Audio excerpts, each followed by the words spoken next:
Welcome to a Legacy Enchantress video. This is Spatula of the Ages. Today is Saturday the 14th of August. Just played in the Saturday Challenge and ended up in second place. I went 5-2 in the Swiss and just squeaked in at 8th place. And then, obviously won the next two rounds and then lost in the finals.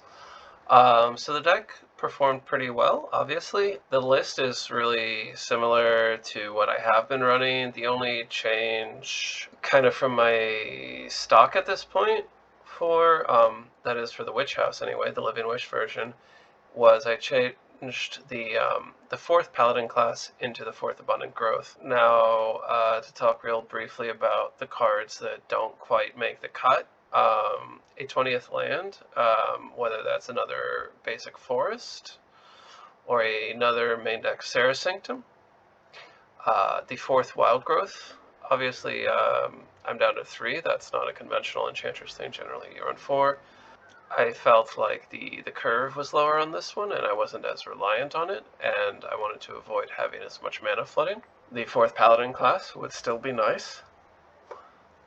In the 2 mana slot, a Sterling Grove, a Ground Seal, a Seal of Primordium, and a Rest in Peace. Those are all things that I've considered or tinkered with. All of them are one-ofs, but they're just sort of nice utility things that kind of complement the deck's game plan. A 4th Enchantress's Presence would be the last one. I guess possibly a main deck Doomwing Giant. I ran that at one point. I don't think the metagame's at a place where that really makes too much sense right now, but it's a possibility. There's a lot of cards that could fit into the wish board, of course, or into, just being additional sideboard slots, but that's too long a list to really cover right now. But the list overall I've been pretty happy with. Today, small sample size, but today Grist, which was probably the first one on the chopping block from the sideboard, was really good. Emrakul I didn't use at all this match. Well, I mean, I did use her, but only, I think, to actually, there were no situations where I really, truly needed her, I don't think. Limited sample size. I've definitely been using her more recently in the past than I had been a while back. So I'm still okay with Emrakul. And again, Grist kind of proved herself today. So I'm pretty happy with the sideboard overall. Let's get into the matches. Okay, so game 1, match 1, we win the die roll. So I looked up this opponent, and they did have a few recent results with a, Yorion NickFit Rector deck. So generally, NickFit is a pretty good matchup because their strategy rather banks on the idea that Veteran Explorer is relatively asymmetrical, but we have a bunch of basics, so we get to take advantage of it, and we are also a deck that can use the mana very effectively. So that said, there are many different types of NickFit, and the Rector versions using Arena Rector or Academy Rector are generally the toughest to beat because, largely because Arena Rector gets Ugin the Spirit Dragon, which is just really good against us. You do have Cast Out to answer that, and if you have a good hand, and this has happened to me a few times, you can just actually rebuild after an Ugin activation, make them use it, rebuild again, because their deck really is building towards doing one or two things. They don't often have, a lot going on, so often it will just be the Ugin, in which case you can just kind of overwhelm it. But all that said, it's still going to be the toughest of the NickFit matchups. I honestly don't fully understand what Yorion is doing in the deck, other than I guess they just think, we have all this mana, this is a way to use it. I really don't know. I didn't really see all that much that utilized Yorion. But so this hand, on the play, we've got a turn 1 Miri's Guile, And we're kind of in trouble if we don't draw the second land. We could also draw a Wild Growth or Utopia Sprawl. That's not nearly as good. But the odds of drawing another land are about 72%. It's a bit risky, so you have to ask what the payoff is. In this hand, you know, we do have an Enchantress. We've got a Destiny Spinner as backup. We've got Paladin Class. Like, this is a pretty good hand if we can find that second land drop. So it's a bit borderline, but I keep it. Opponent mulligans.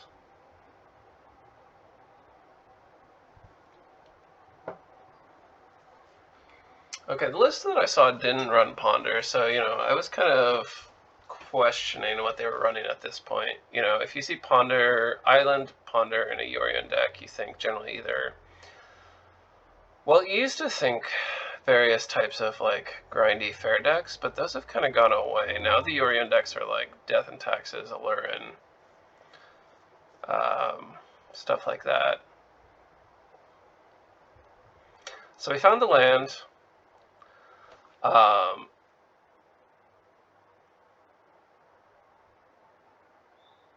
We're able to land an Enchantress, build up our mana. I opt to keep the Caracas open to protect Sythis rather than play the Paladin Class. I suppose that's debatable. Okay, so note that they have to main phase Hullbreacher here. Whatever, not main phase, but on their turn they have to play this Hullbreacher here because of the Paladin Class. That's very good for us. It gives us a chance to find Living Wish in order to deal with the Hullbreacher. It also means that we could, like, if we find an On Thin Ice, we can Destiny Spinner into On Thin Ice and know that our Thin Ice will not be countered. So the Paladin Class is already doing work here, as is Mirri's Guile, obviously. We're just going to let the grass die. The grass was just a cantrip. Obviously not particularly relevant right now. Alright, so we do get to, so they did get 2 treasure tokens off of that, but if they source the Plowshares, the Destiny Spinner, then they can't force the On Thin Ice. So in that way, it makes sure that we get to resolve our removal and then cycle a bit. Churn through the deck.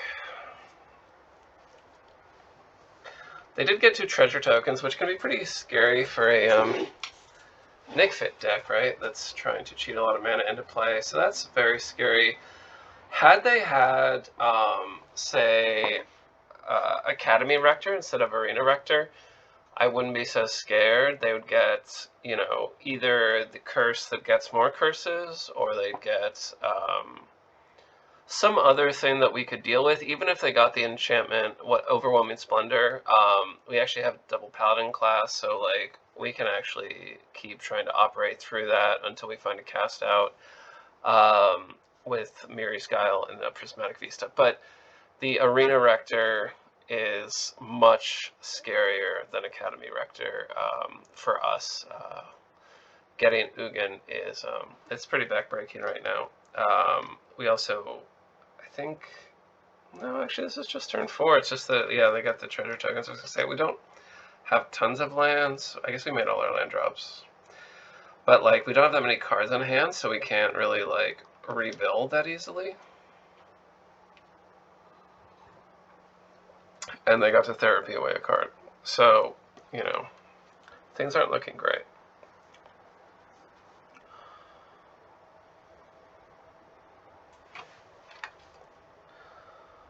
Especially because, you know, they destroyed the, or exiled the, On Thin Ice and got their Hullbreacher back. So having a Hullbreacher and an Ugin is probably lights out. I'm going to keep playing for information largely. Like, at this point, I mean, what would we need to get out of this? I don't even know what we would need. We would need something that permanently kills Hullbreacher as a starting point. So, like, Living Wish into Solitude, but then we still have to deal with Ugin, which I guess we could just try to grind our way out of if they have nothing else going on, but they also have Curse of Misfortune, so they do have other stuff going on. So that's lights out. So we did get more information. We found out about Teferi. Let's go to game 2. So in game 2, I sideboarded out the 2 Elephant Grass and 1 Paladin Class. So Elephant Grass is just not very relevant in this matchup. They're not an aggressive deck. You know, if they win, it's by putting like an Ugin into play or some other stuff that doesn't care about Elephant Grass. The Paladin Class is okay. They probably play Forces and Brainstorm, and they could be playing like Abrupt Decay or whatever. But the third one is expendable. I brought in Grist. We know that their whole strategy kind of revolves around either getting a big enchantment or big planeswalker. I want to be able to Zenith for something that can kill the planeswalkers, especially.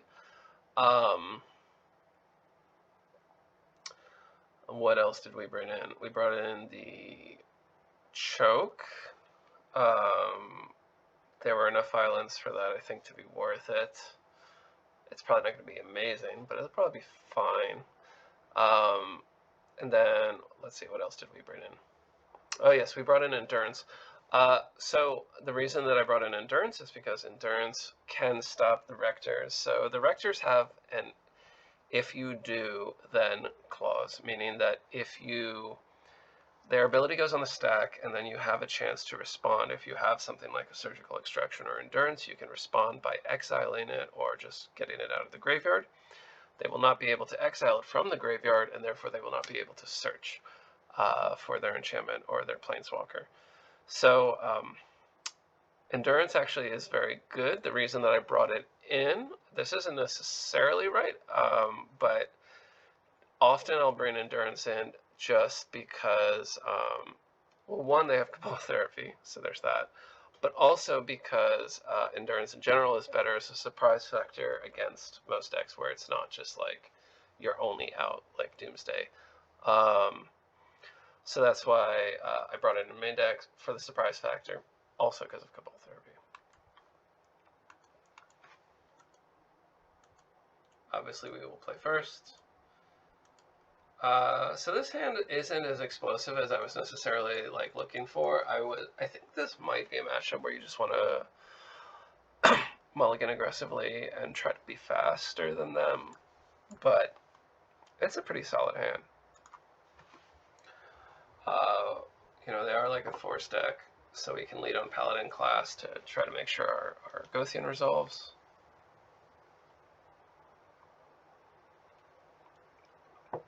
So now you know, a lot of the time, the fair decks will keep hands that, you know, need to do like a turn 1 Ponder or Brainstorm or something. Paladin Class is really good in those situations because it means, you know, if they want to do that to make sure that they hit their land drop, then, you know, they have to tap out and you're free to resolve a 2-drop. I'm not afraid of Wastelands. I'm just going to get Savannah. Veteran Explorer is, you know, pretty bad against us, so, you know, this is the only game where they had it, unfortunately. No, that's not true. I guess they saw it in game 3.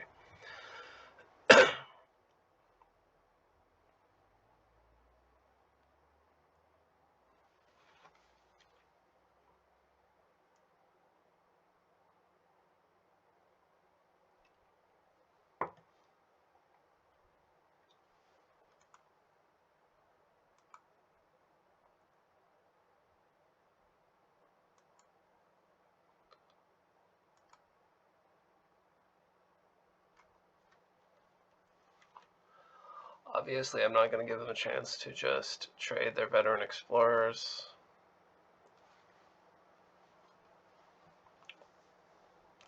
So these little attacks are relatively meaningless that we can make. You know, we're not a deck that like inches its way to victory. So I'm not going to, you know, make any radical moves on that front if there's a possible drawback to doing so.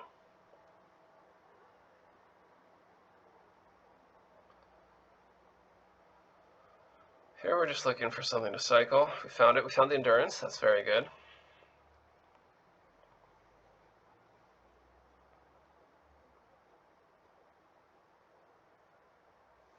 So the reason that I don't take the Rector is because we have the Endurance in hand. So I kind of want them to actually commit to a Rector play, thinking that it will work, and then we get to blow them out with Endurance, which, by the way, cannot be countered because of Destiny Spinner.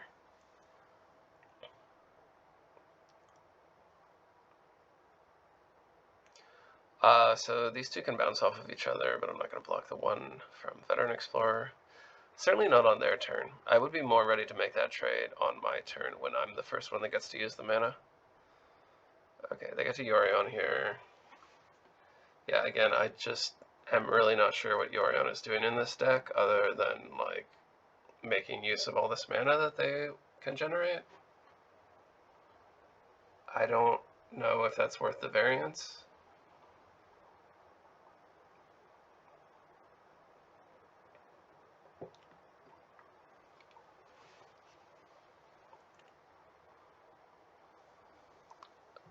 So again, because I have the Endurance in hand, I'm actually fine just taking a zombie token.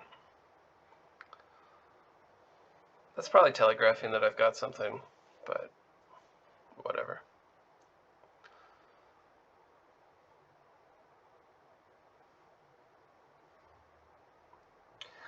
So we've got just lethal now, you know, probably many times over, actually.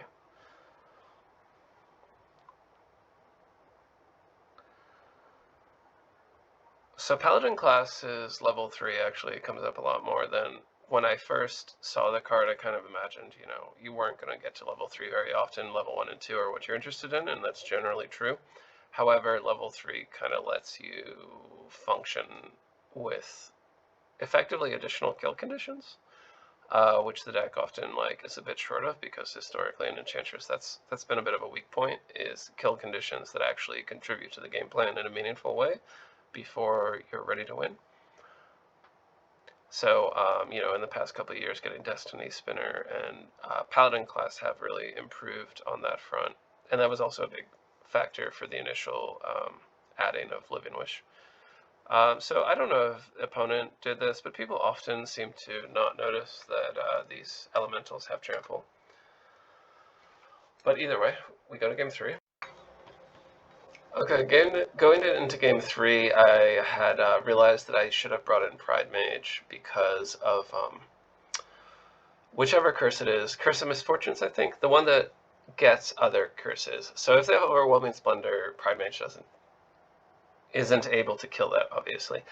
However, if they're leading on the curse that, you know, lets them set up more, Pride Mage can kill that as a Zenith target. There are also possible scenarios where the Exalted could matter in attacking an Ugin, but mainly just to kill the main curse. For that, I took out the Miri's Guile, under the theory that this is, as a matchup where, like, we're kind of just racing. Miri's Guile tends to be much better in matchups where you go long and grindy, but the opponent's deck is another deck that's like kind of on the border between fair and combo and can actually go over us, which is, you know, there aren't many decks like that. It's usually just like 12 post. So Miri's Guile is expendable here.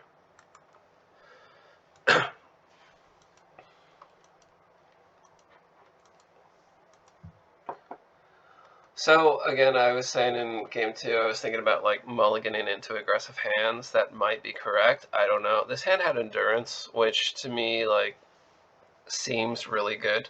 So that's why I kept it. I mean, it also has a turn 2 Enchantress. It's got other stuff going on, and a cast out isn't bad. You know, if they're relying on like one permanent off of a Rector and their hand is otherwise kind of blanks. So it's an alright hand, but it's not a fast hand, which really would have been nice in this matchup.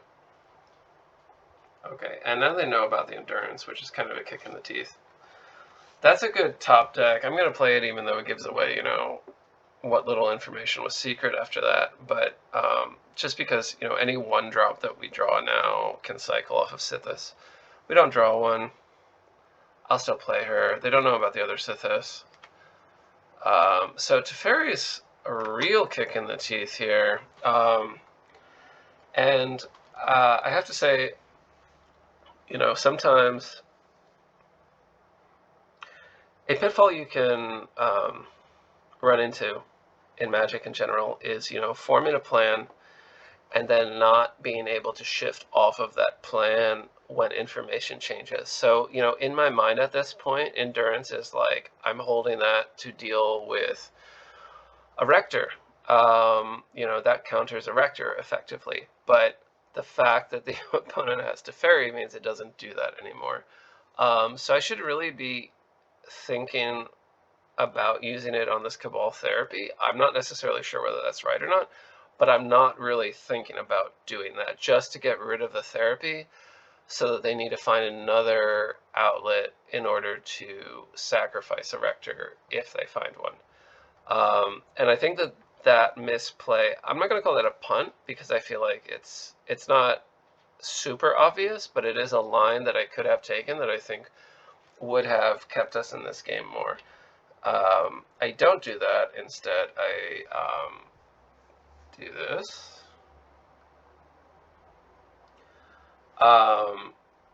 Which, you know, I wanted to get the draw engine online, but, you know, the opponent has the Arena Rector now, so,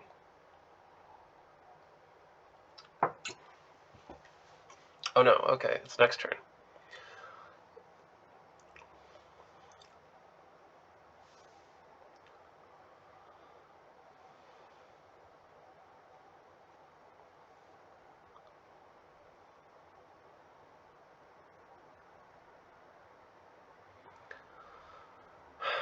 Yeah, so if I had just Enduranced here and gotten the therapy, we wouldn't be dealing with the situation here where they have the Arena Rector, not even the Academy Rector. Again, the Academy Rector we could probably deal with. The Arena Rector, not so much.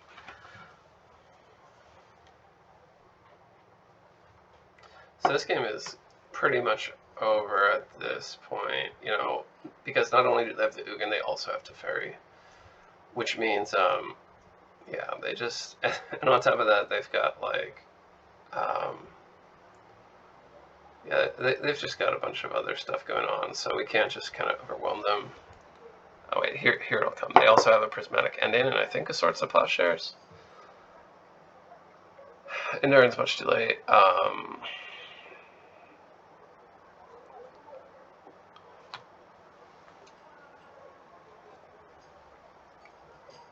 I'm going to go ahead and call it in. There's nothing we can do at this point. So yeah, so that's a round 1 loss. Generally pretty foreboding, but you know, certainly not going to fold after 1 loss. So let's go to match 2. So let's go to match 2. Okay, match 2. We are again on the play. Okay, so unfortunately this hand doesn't do much. This would actually be a hand that's like vaguely better on the draw in the sense that, you know, you might get a chance to on thin ice something. I looked this person up. I think they're a UR Delver player. But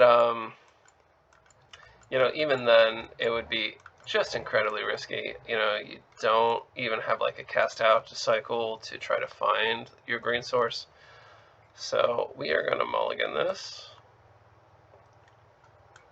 This hand is okay. It's not amazing. It's got a turn 2 Sythis, but Sythis is obviously by herself pretty squishy. Especially like you just run her out on turn 2 without turn 1 acceleration. You know, I run 4 because she's squishy, and also because you can just play her on turn 2 and then play an enchantment, and they Swords to Plowshares her, they Lightning Bolt her. It doesn't matter. You're up a card. You've also gained a life, if that matters. Because they spend a card on her, you spend a card on her, and then you drew a card. So I really don't mind that she's so squishy, and that's why I'm running 4. But when you play her unprotected, you know, it's not as good because, you know, they can just kill her before you get a chance to get any value out of her. I think I kicked back the Living Wish just because, you know, without acceleration, it's pretty bad against Delver. especially Delver in particular. Any deck that kind of ties you on mana, your wishes are a bit of a liability, especially if you don't have the acceleration or if you're on the draw.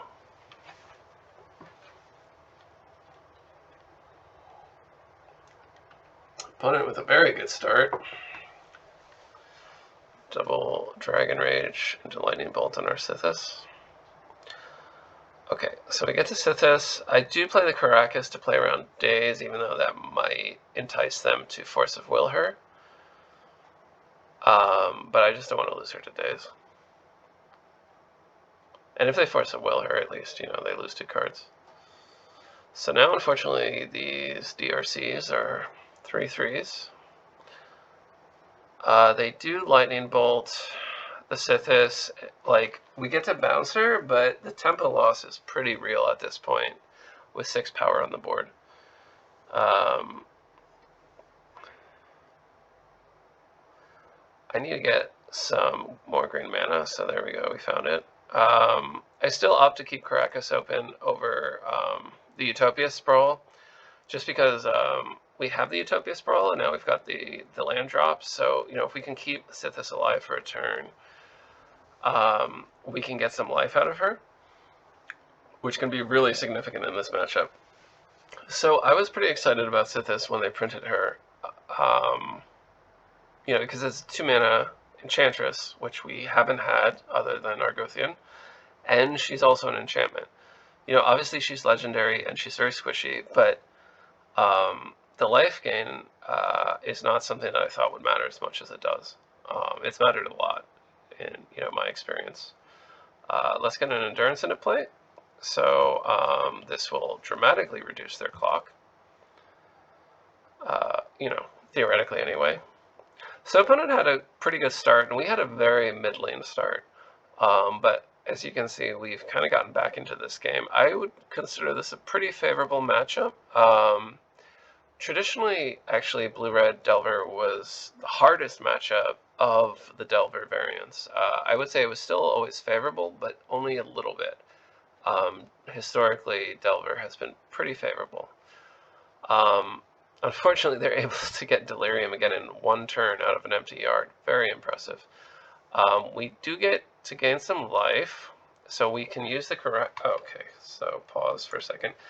So if you have multiple Sythises and a Karakas, a little trick you can do is, you know, you play 1, then you Karakas the existent one back into your hand, and then you get a chance to replay, gain some more life, whatever.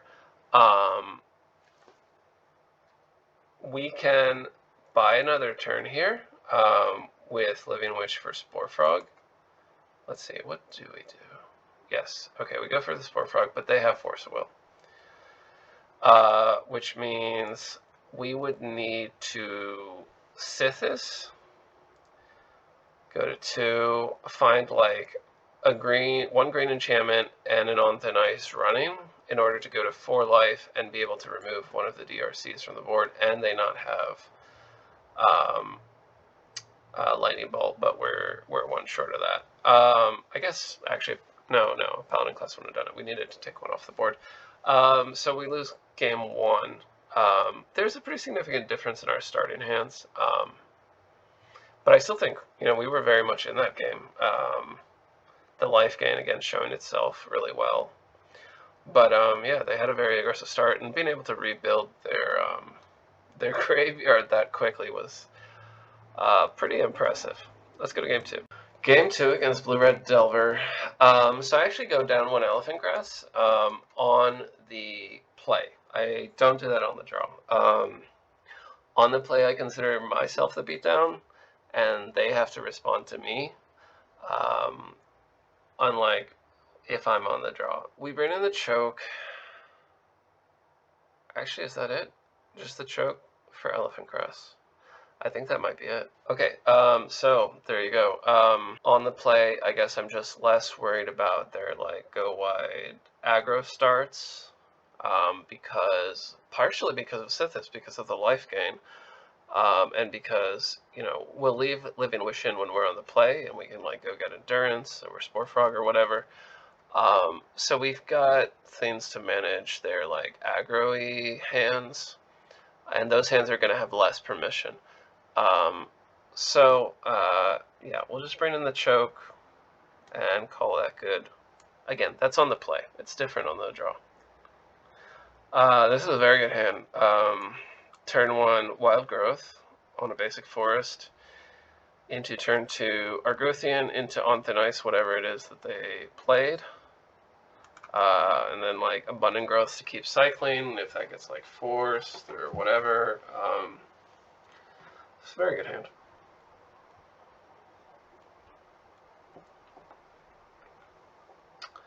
Choke, a very interesting draw.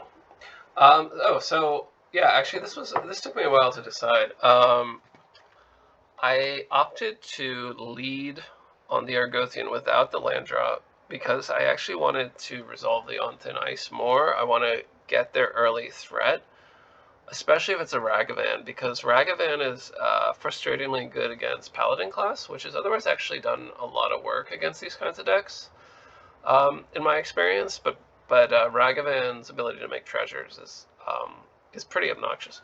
So we're gonna try to just take this Ragavan out of the equation, and then if they want to like Wasteland or Sanctum, then like it goes back to us. They haven't really done anything else. We can double Abundant Growth or whatever.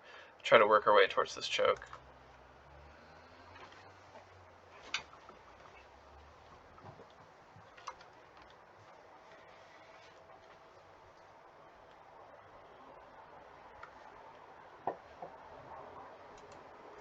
So rather than run Sythis out there, I opt to Paladin Class into choke. So Paladin Class makes sure that the choke resolves, obviously.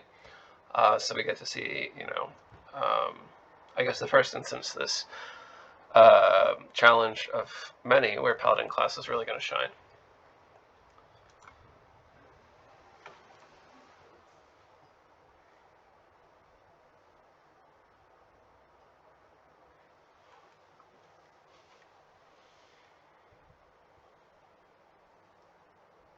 And now we also know our Sythis is going to resolve because they're tapped out, and we've, got Paladin Class. I'll just gain some life. That's fine. Whatever. We've got more.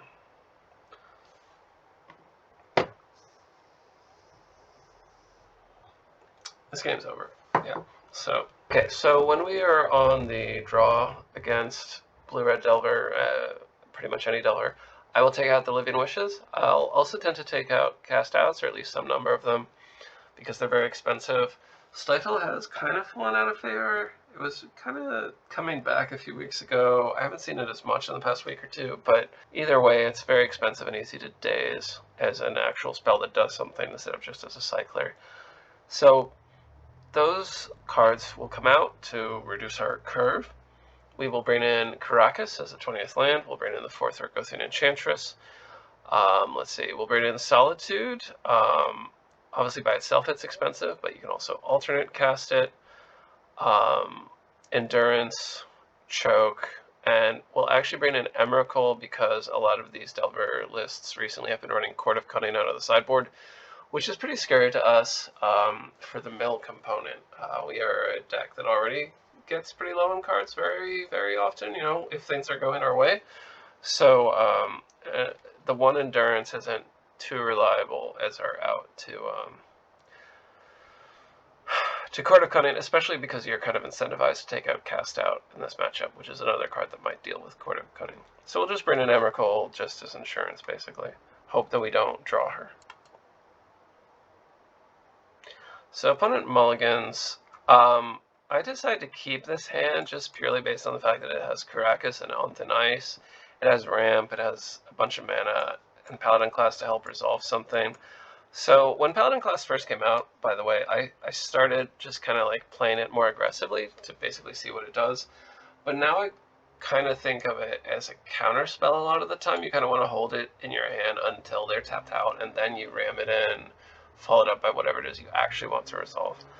Not always. There are reasons to do it a different way, but that's often the way you do it.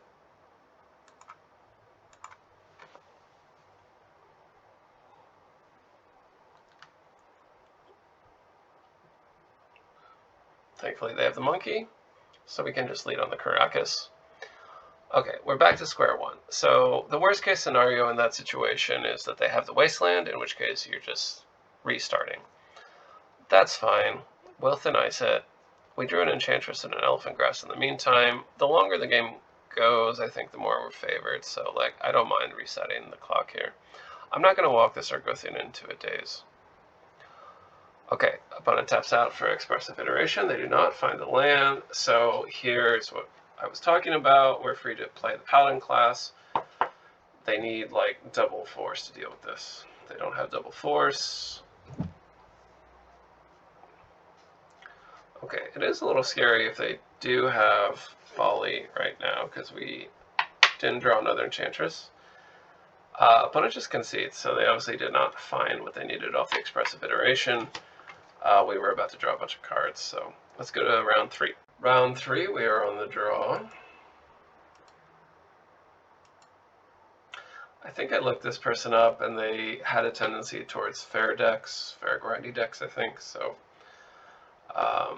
I don't think there was like one specific list, but that seemed to be a tendency. So against that kind of hand, kind of deck rather, sorry, this is obviously a really, really good hand. We'll lead on turn 1, Prismatic Vista, Basic Forest, Utopia Sprawl. We'll name green because that's kind of the choke point here. We have the basic plains already, but yeah, I mean, this is a very good hand. Okay, so Ignoble Hierarch, not a fair blue card.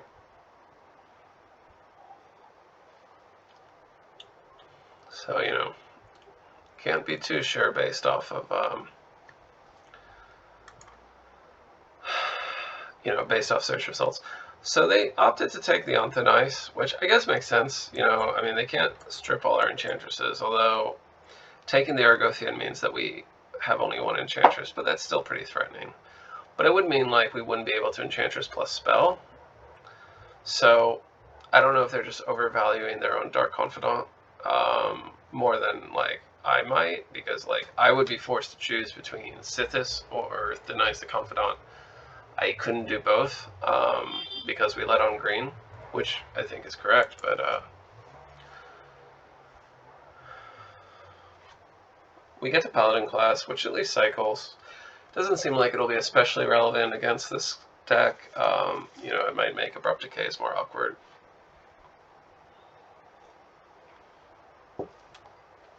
Okay, so opponent seems to be on some kind of fair Jund deck. They could be on a wasteland, but I want to hit my land drop, and I, you know, want to gain, you know, want to draw some cards. Okay, that's fine. A trade is fine. They don't have wasteland. That's the important thing. Wasteland would be pretty brutal right now. Okay.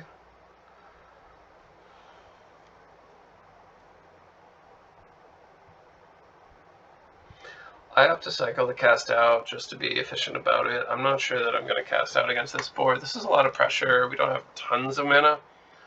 I opt to block there because we hadn't seen red yet except for Ignoble Hierarch, but they could easily be running Lightning Bolt, in which case that Tarmogoyf would have been a lethal attack. So the Destiny Spinner isn't doing all that much, really. It's just kind of like preventing these dorks from attacking. I'm fine with trading that, you know, for not dying. Seems like a good deal to me. There's Lightning Bolt. So we would have died if we hadn't blocked. So we're not in a great spot. We do get to draw a bunch of cards. That's good. I have to save the life by Abundant Growth on the fetch land. I feel like every life point's going to matter here. We get to cast out the Confidant. Okay, we took their main clock away. They've got a Dash Monkey. You know, this attack hurts, but we're not in bolt range.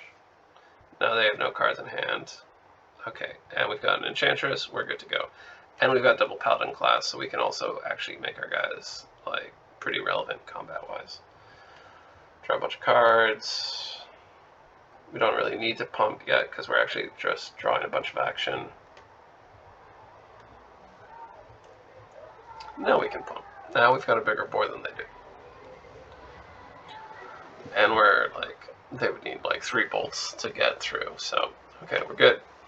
Game 2. So I wasn't too sure how to sideboard in this matchup. You know, it's kind of like, it's like a Jund deck, but it's got clearly a significant Zenith package, or else, you know, you wouldn't be main decking Collector Oof. So I opted to take out the Living Wishes under the theory that, like, with them on the play, I'm not necessarily going to be able to reliably Living Wish for anything significant early on, that they won't just strip the turn after. So, and they could have some fast starts as well. So I'm going to opt to respect their clock, which means that on the draw against a deck that you think is going to be fast, you take out the Wishes and you make yourself the best 60-card deck that you can out of the Wish package. So in this case, that means also taking out a Grass, which I know sounds a little counterintuitive, but like stuff like Tarmogoyf doesn't really care that much about Grass, especially with a bunch of Exalted triggers.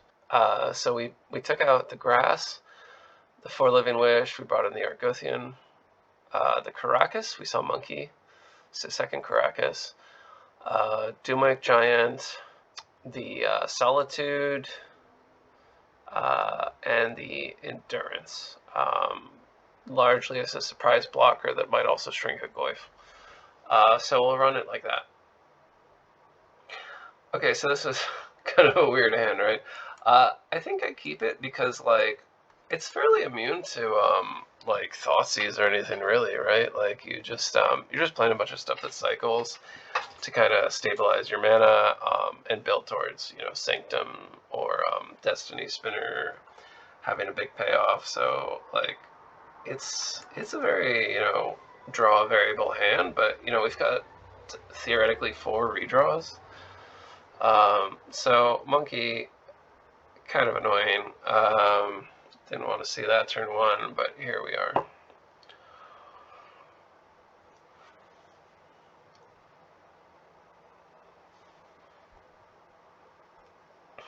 They opt to play the Sythis. I think that's really interesting. It means that our Karakases are even better draws, right? Because not only could we Karakas a Monkey, but we could Karakas the Sythis back to our hand. I'll go for the Grass here to buy time.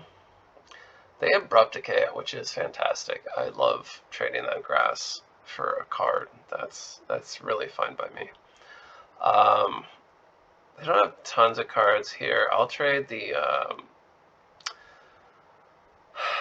Ragavan for the Cast Out. It's not very mana efficient, obviously, but it does mean they don't have that much going on. The Sythis without the Ragavan is not so scary, and there's another Ragavan, which is a little rough, but we do have Endurance. And there we go. We get to kill the Ragavan, whatever, we take 1. They're down to 1 card in hand, and Enchantress is obviously a fantastic draw there. Now we can actually get going. I take the Sythis for a couple of reasons. Like, if they are playing anything wacky like Pernicious Deed, you know, when they blow that and the Unto Ice dies, then we get our Sythis back.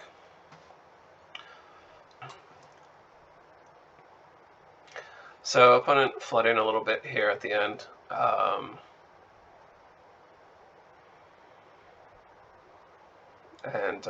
Yeah, so now this game is kind of over.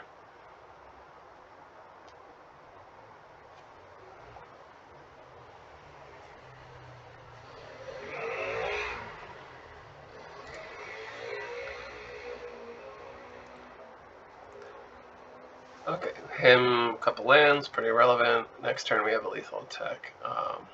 Let's go to the next round. We are going into round 4. This person had various results under fair blue decks. So this hand is obviously way too mana heavy, and the one spell it has is either a Cycler or not live till turn 3, so this is pretty easy mulligan. This hand is pretty solid. Turn 1 Acceleration into turn 2 Green Sun Zenith, and then other business is follow up. Because I looked them up and they seem to like Miracle type decks, I shipped the On Thin Ice, which can be better post board against like Canonists or Hull Breachers, but game 1 doesn't do all that much. Alright, let's see if play is working. Great, okay.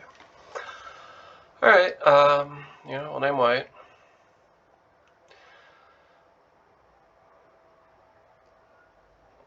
So, opponent prismatic endings, which is actually pretty frustrating. I don't know how often that's correct. For them to spend a card on that, I don't know what their hand is, of course. If they've got, they hate like Norset or something already, and they're just trying to slow us down, I guess it makes sense. But, often we're trying to trade answer for answer, in which case, spending a prismatic ending on a land isn't that great. But here we stumble on mana, so it actually pays off for them. So they're obviously on some kind of Bant control fair deck. We'll just go ahead and lead on the Argothian. It meets a force. Teferi, that's a little annoying, but it's fine. Hopefully we draw a land here. I don't know what MTGO is doing, but it's not working. Okay, maybe this button. Does that one work? Okay, play another Enchantress. Okay, Jace, that's getting pretty scary. We really need a land here. Are we working yet? No, still not working. Oh wait, okay, there's the land. Great, great, okay. We draw some cards. That's great. Unfortunately, I have main deck Hullbreacher, which you generally don't expect game one these days. Generally, the fair decks are on maybe Narset, if anything. Hullbreacher, pretty good. I try to get the Destiny Spinner to set up for a cast out. They kill it. Because of Teferi, we also can't like end step cast out into stuff. So like even if we cast out and it resolves, we aren't able to actually like play any follow up. They get some treasure tokens. They can bounce it with Teferi. So I mean we've lost this one at this point. I'll play it out for time and for information. These matchups can go long, so wearing out the opponent's clock can pay off. Even if you don't actually get the kill to the clock, you can put them in a situation where they're playing more hastily and making mistakes. So they get game one. Let's go to game two.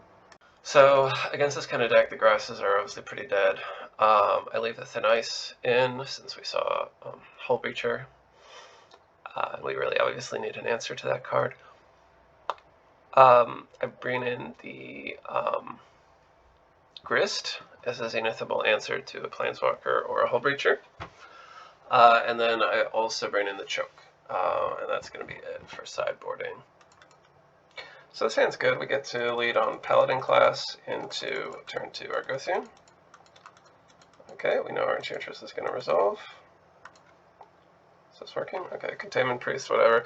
I see a lot of people bring in Containment Priest. I don't think it makes much sense. We've got 2 Zeniths, so like, whatever. I play that because of Paladin Class, they have to main deck, or main phase, rather, their turn, Hullbreacher, right? So, great for us because we've got Grist in hand. They can't counter it.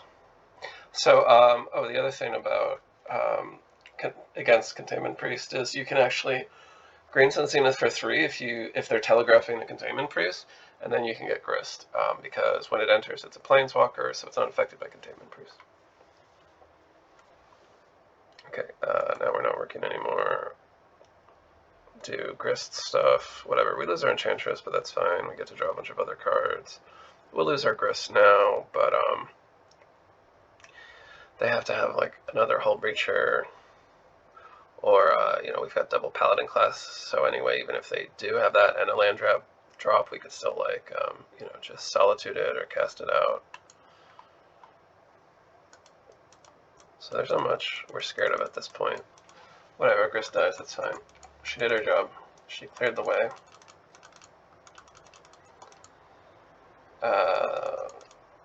No? Can't even do that. Oh, okay, they conceded. Okay, that's fine. Alright, let's go to game 3. So, the only difference in sideboarding is I took out the 3rd Wild Growth, and I brought Doomwag Giant in.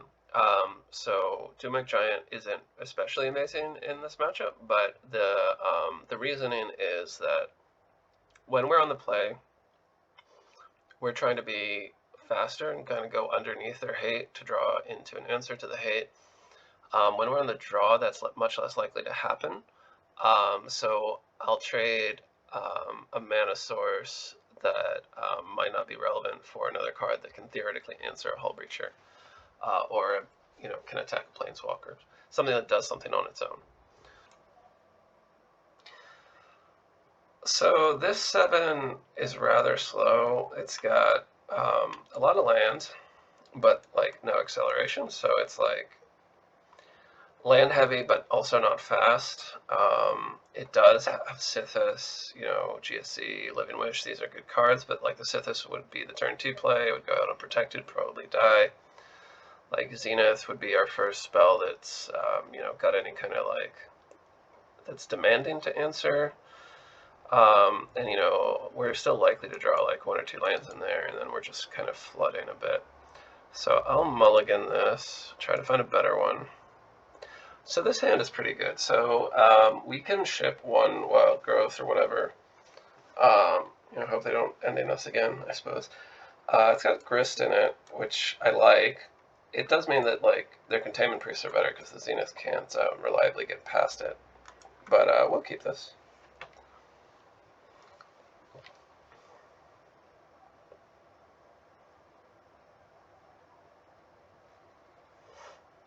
Okay,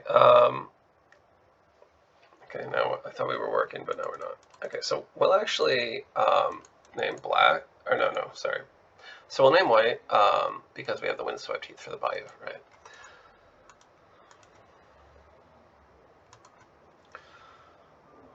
Opponent telegraphing Containment Priest here. So I'm just going to go ahead and play the Grist.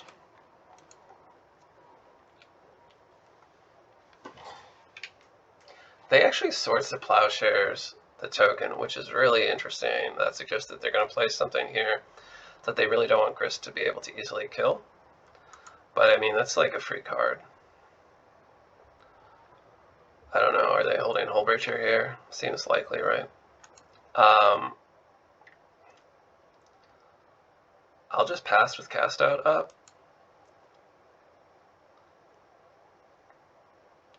Grist can take the 2 damage, that's fine. I'm actually not even that worried about this Containment Priest. Again, I don't think it's that good against us. We Living Wish for the Argothian, it gets Force of Will, that's fine. That's another 2 for 1, so we're already up several cards, right? We're on the draw, they SDP'd a token, they forced, so things are actually looking pretty good here. I'll double block, they Swords again, so even though we lose both tokens, that's another card that Grist has cost them. So Grist really carries this game. Endurance, that's fine. They're down to 1 card in hand. I'll chump.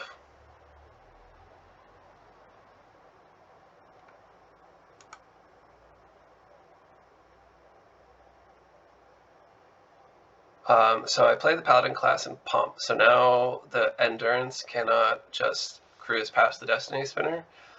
They bounce off. I think this is the turn they finally found the ending. So, but Grist just bought so much time. Now they're down to 1 card in hand. And they're just really not doing much.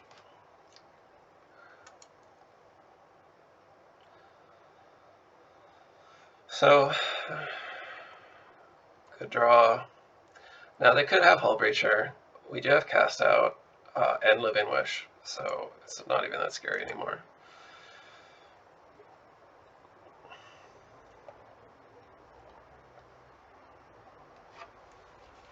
So we Living Wish for Sanctum. We Doomwake. We Cast Out in response. They've got 1 card left in hand. They will get a couple treasure tokens, whatever. So, Grist really carried that 1 Paladin Class at the end, helped out, and the Doomwake was relevant, so, our plan worked. Let's go to the next round. So we're going into round 5. We are on the play again. Good news for us.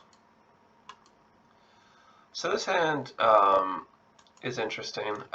So I looked up this person's name, and they had entirely Merfolk.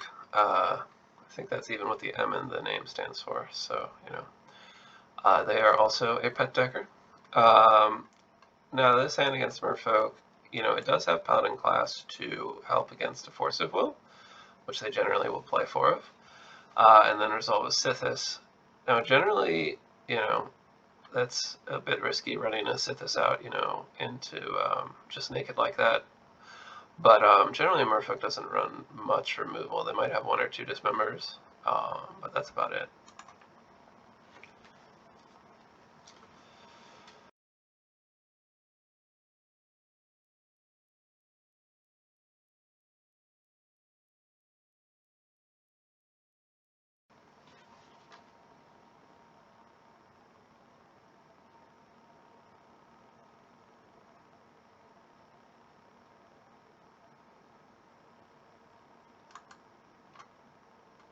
So I'm choosing to leave Cast Out open.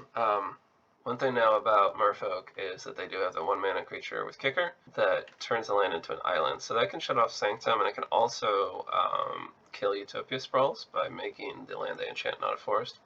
So that's something to watch out for. Don't stack a lot of Utopia Sprawls against Merfolk. There are a few different Merfolk lists, actually. What I'm doing here is actually playing around some of the possible things that, in my opinion, will kill me. Like, I think that I win a fair game at this point, but they can have a combo kill with Paradigm Shift, which exiles your library and makes your graveyard your library, and Thassa's Oracle.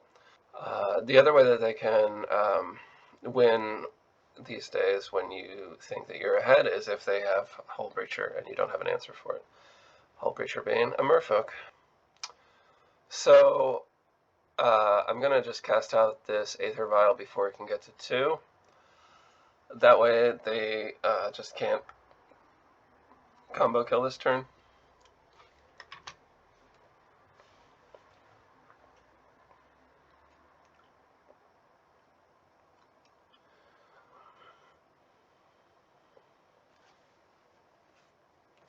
Notice we are restricted on green mana now because we led on the basic planes.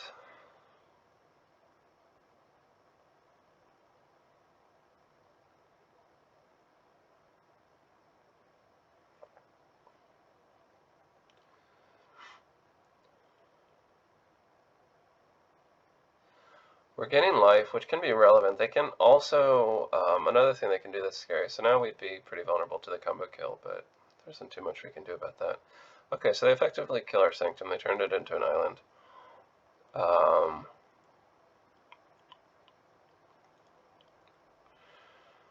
They only have 1 card left, and while they have a lot of damage on board, and Island Walk now, because of our Serra Sanctum. Although the Serra Sanctum isn't necessarily the best target, because if I get another Serra Sanctum into play, I can get rid of my island that's making me vulnerable. But I can also just gain a lot of life with Sythis. That's what I was going to say. So the life gain can be relevant because they can just produce a lot of damage out of nowhere. So there were a few routes to take in the end there. I could have like Spore Frogged or whatever. But I'm relying on Grass and Collector Oof to get us to the next turn, which should be all that we need for a lethal attack. So 1 mana enchantments are going to be free here because we're just going to get the other Sanctum.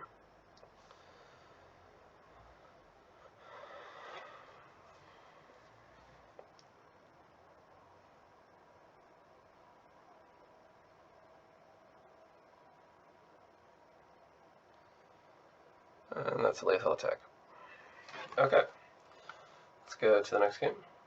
So I'm not really sure how to sideboard against Merfolk. It's not a matchup that you see all that often. I decided to respect the fact that they can produce a very fast clock. So I took out the Living Wishes, despite the fact that they're not really doing much in the mana denial department. So I took out 4 Living Wishes and then did some trimming. Miri's Guile, not as good against fast decks, especially on the draw.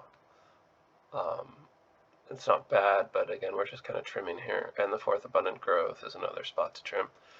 So I brought in the Serra Sanctum, number 2. The Caracas isn't especially relevant, but I want the 20th land. Serra Sanctum can be relevant, just being able to produce extra mana, or like we saw earlier, being able to get rid of our island. That's been turned that way by whatever that 1-mana creature is called. So we brought in the 4th Argothian Enchantress, obviously. Obviously, Doomwake Giant's going to be very good if we can get it online. Solitude is going to be very good. I brought in Khazali Pride Mage because they do run Aether Vial and Chalice. They used to run GTA. I don't think that's very common anymore. So this hand, unfortunately, is a mulligan. Important to remember that this Savannah does not actually cast these on thin ice. So that would not be an incentive to keep this hand. If it were like a basic forest, actually it would be better because you could Abundant Growth at turn 1 and then maybe on thin ice later. But even then, you know, you're dead without the second land. You've got a few draws to get there, and then you can play off 2 mana, everything except the Zenith, but we'll mulligan this one. Okay, this one is rather business light, but it's keepable. Just ship a Vista. I'll lead on black because we've already got white covered. We drew Sanctum and we've got the Vista for the plains. Let's see, there we go. Yeah, you know, pretty good. They get to kill our Utopia Sprawl and get a 2/2 out of it.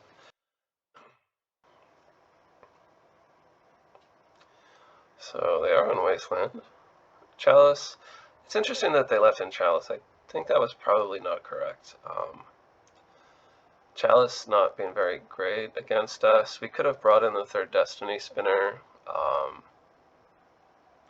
I was thinking its body isn't especially relevant. You know, if there's a Lord in play, it's rendered fairly moot. I'll leave the cast out open for whenever.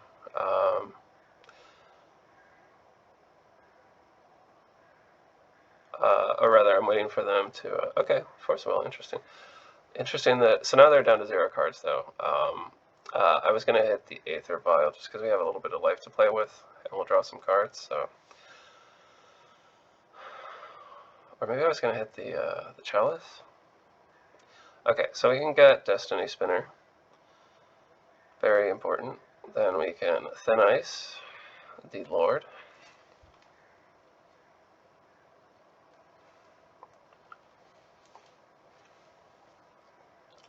Alright, and we drew Doomwake Giant, which is fantastic. I think this game is over now. Unless they, you know, do have a combo kill and can just do that out of nowhere.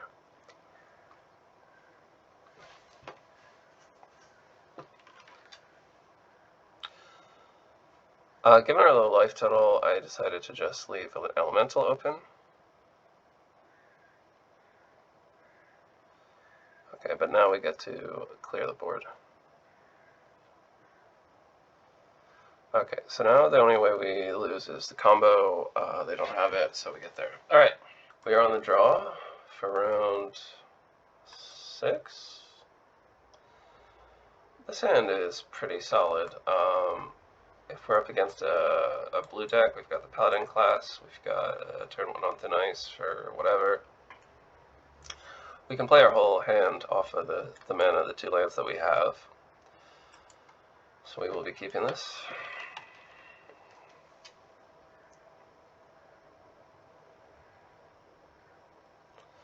I will definitely lead with Miri's Guile. Basic Plains signals probably Death and Taxes, and there we go. That's fine. We'll just get our Enchantress into play. Not taxed, notably, by Thalia.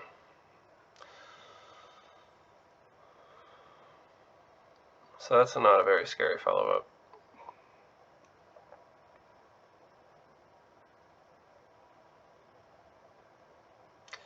I'm going to opt to just draw some cards here. Unfortunately, we did have to play the Savannah, so, you know. And there's the liability of On Thin Ice versus Death and Taxes specifically.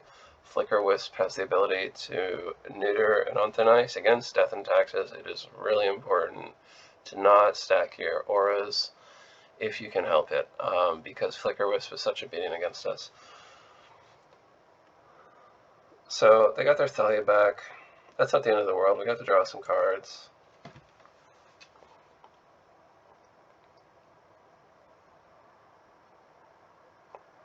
We got to play the Wild Growth into Destiny Spinner. I have to play the Destiny Spinner just to try to block their Thalia. That was probably a misplay, though, because I forgot about the Jitte, which would make it so that, you know, Thalia would do first strike damage to the Destiny Spinner, then give the Destiny Spinner -1/-1, and just kill it for 1 counter. So that would obviously not be great.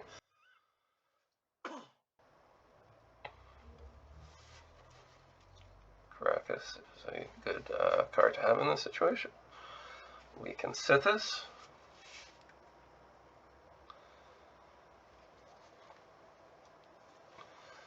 To grass. Notably, I'm going to hold on to the Caracas because I want them to spend the mana on the attack. Sure, they Caracas our Sythis. It's, you know, obviously that restrains our mana a bit, but it also means we get an extra card to draw. So they Skyclave our Elephant Grass. That's actually fine.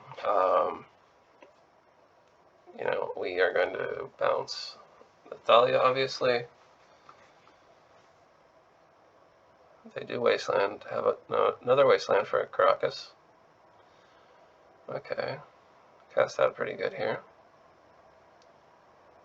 Thalia is not in play, though, so we get to do some stuff. I don't want another cast out, though. I'm gonna just, I guess, draw cards here. See what we can find.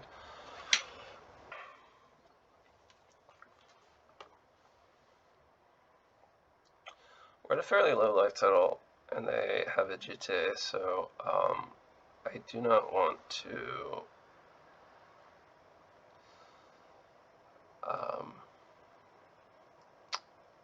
so I'm going to Living Wish here, and we've got cards we're going to discard down to hand size anyway, so I'm just going to take the opportunity to Solitude the Flicker Wisp here, take the 3 flying damage off the board.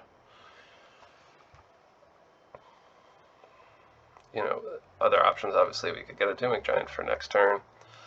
But I'm a little bit worried about, they had 5 damage, 9 damage really effectively on board with the Jitte. It's a little scary. I'm going to, just try to preserve my life total a little bit here.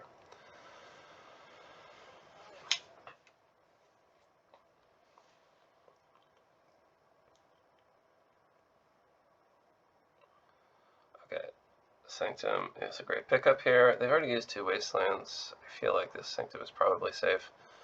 We know they have a Thalia in hand. Let's get rid of the Jitte, not give it an opportunity to kill Sythis, so we'll wait on her.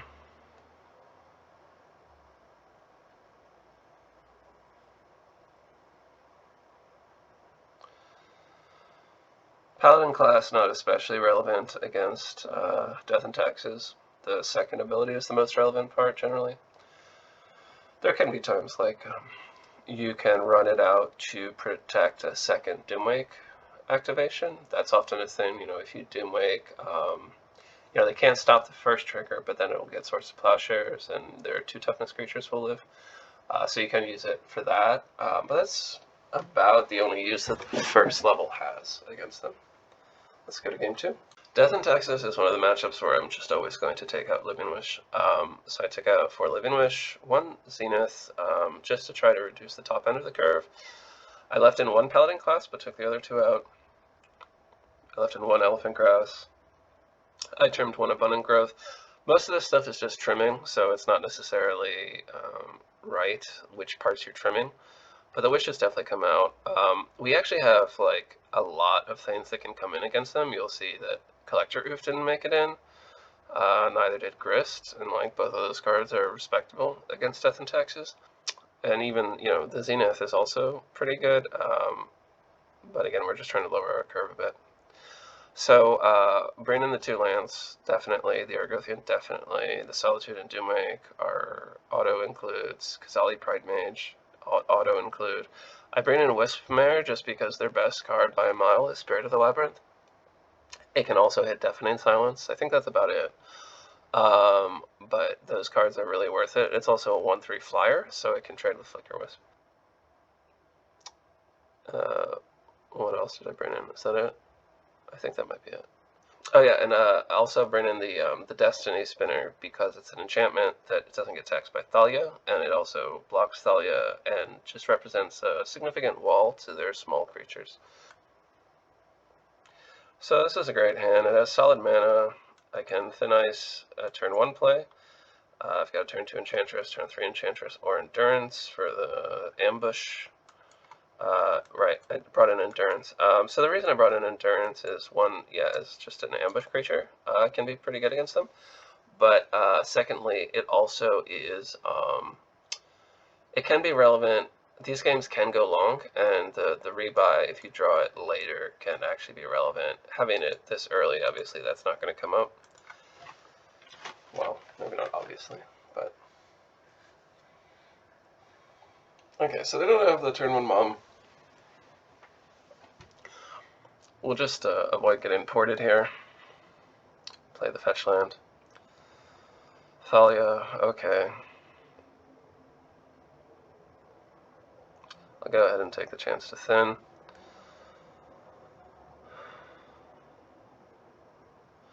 I'll lead on the Sythis rather than the on Thin Ice. Both are pretty vulnerable if the opponent has their 3rd land.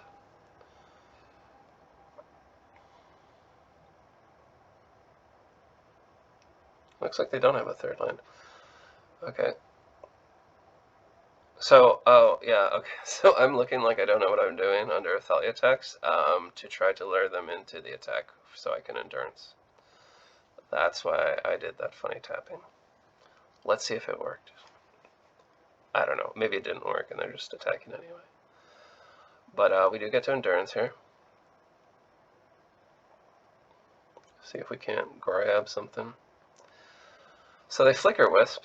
I mean, that's great that they use the Flicker Wisp activation on just saving their dudes.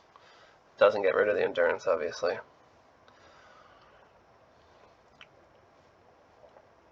I have to just throw the land back into my deck, you know, whatever.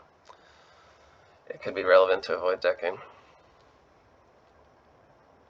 The fetch lands, notably, aren't... so, like, these games can go long, and they can also go post-Cataclysm. It's actually not... okay, so this was a mistake.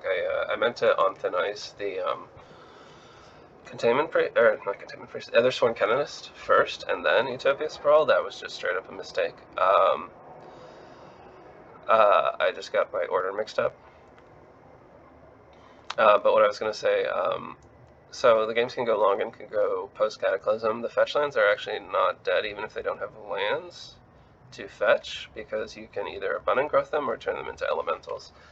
So keep that in mind, that they do still have value, actually, in this matchup. Well, in general, even if they don't have lands, they can get.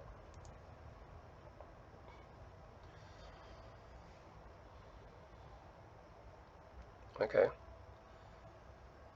So, very interesting play. They're going to Flicker Wisp with Thalia so they can cast Council's Judgment on their tutor on Endurance. So Endurance soaked up a lot of their resources for them to be able to get through it. So that's good. Alright.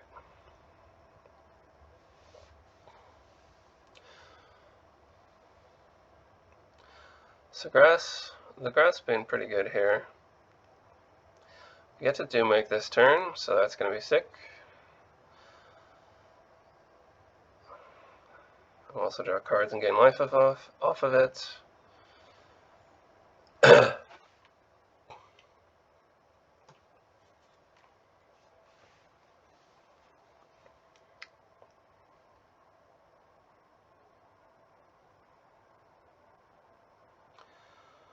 Okay, so we've taken over the board. The only way they can get back in the game is Cataclysm.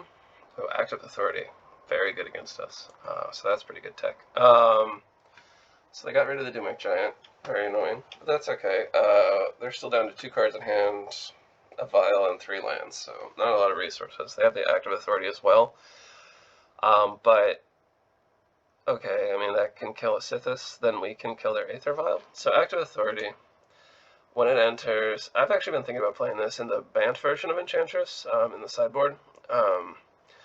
But here's how it works. So when it enters, you exile an artifact or enchantment. At the beginning of your upkeep, you can exile another artifact or enchantment, but if you do, the controller of that permanent gains control of Active Authority. So then obviously they can make that decision again on their upkeep.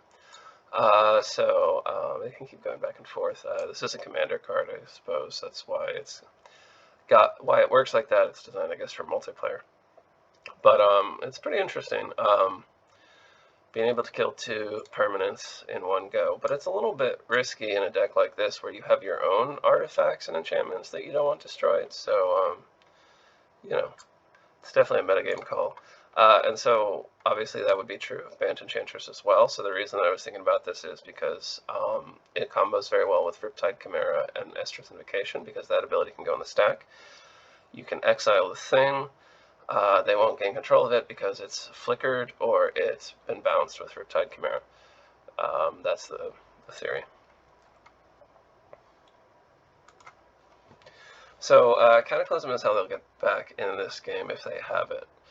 So Cataclysm, I think a lot of Death and Taxes players seem to really overrate that card, in my opinion. It's fine, but it's pretty easy to play around if you know that it's there, which I do. So I'm just going to make sure that I always keep a couple lands in hand to rebuild. They have no pressure. They have nothing that they're doing.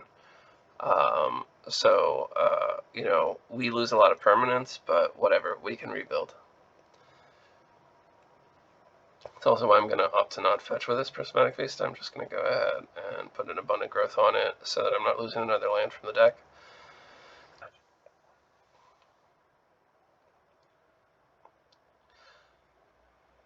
And I'm also going to opt to hold on to that Destiny Spinner.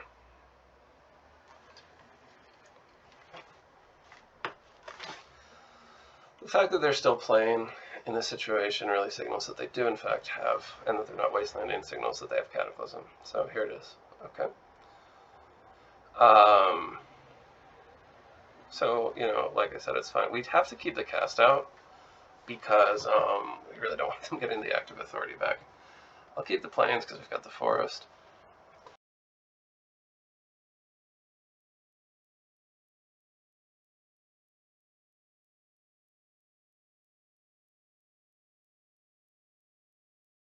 So we also had the Thenices. They are going to have, I think it's a Skyclave, which is pretty brutal.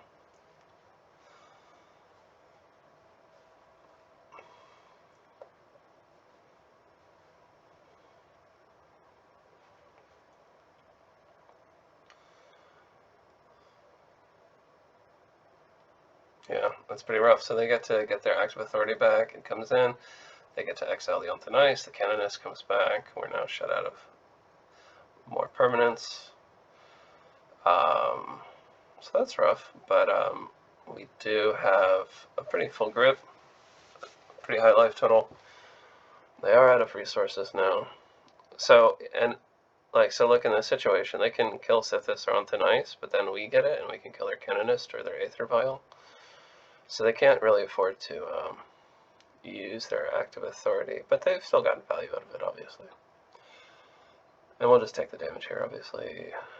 Our mana's a bit constricted. We don't want to recast Sythis for no reason.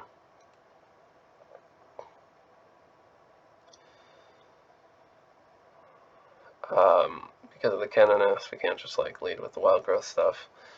We're gonna just look for the Pride Mage or a land drop so that we can Zenith for Pride Mage and activate it. I don't want to just play it naked and then they like top deck a Skyclave or Swords Plowshares or whatever.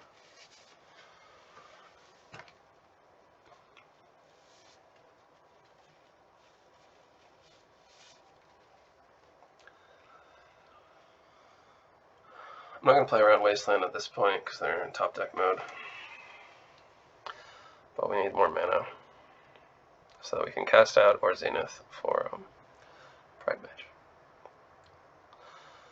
So that's annoying, but Port's a pretty good draw. I'll go ahead and cast out in response to use that mana. We kind of are forced to hit the Active Authority.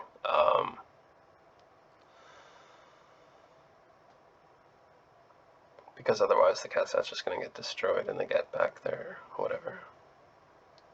I don't know. I guess we could have hit the Aether Vial, but they've hit all their land drops. If they were still down to 1 land, hitting Aether Vial would be good.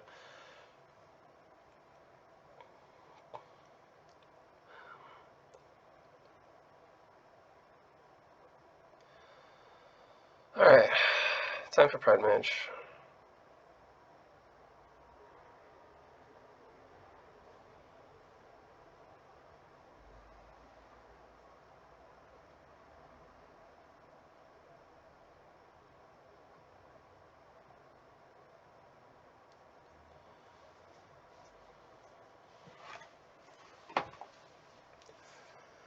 Okay, I let the Revoker resolve.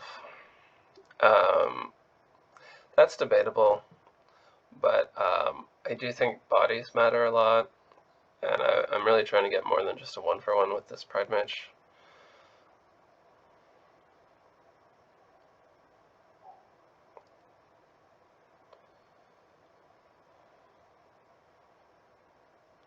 Okay, I have to play the Paladin Class. We still have both Sanctums left, so that's part of the reason I did that, because drawing into Sanctum right now is really good, right? We get to make our board much better than theirs. We're 1 mana short of going to level 3, but I'm just going to go ahead and attack with a 4/4, start the clock, and leave back a couple blockers. They're down to 1 card in hand. They have a respectable board at this point, but we're still pulling ahead by a lot in resources. Wasteland, a very good draw there. We do have another Sanctum in here somewhere.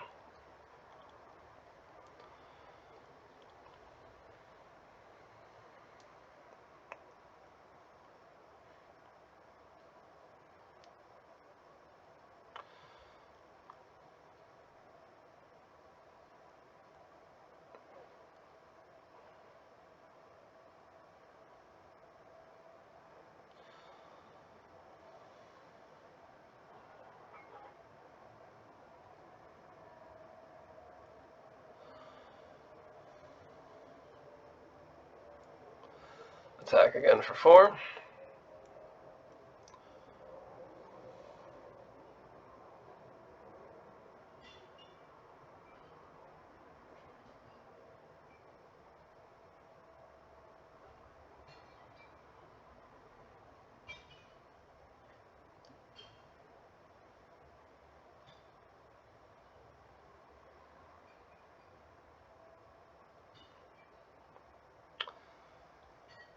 Well, that's another Wasteland.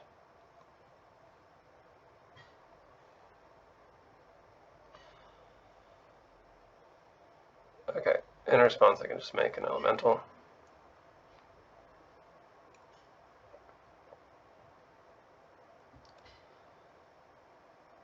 And Solitude is a great draw there, because it means I can definitely just swing in with the team and feel very secure, just letting them figure out, math is for blockers kind of mentality here. 7/7 has Trample, keep in mind. I don't know if they know that. I don't think they do. I think I mentioned earlier, a lot of people seem to not notice that it has Trample. So that's going to be game. Even if it hadn't been, then we would have gotten a 4/4. So I don't know what their plan would be. Another Cataclysm, maybe? I don't know. Let's go to the next round. So this person had a bunch of results with various Maverick lists. So this hand is obviously unkeepable. That hand is also unkeepable. This hand is not amazing either. Especially because we only have the 1 land, so we can't even, go turn 1 on Thin Ice, because then we don't have green mana. So, I mean, we'll keep it. I don't want to go to 4. If we draw a land, we can be okay. That's not a land.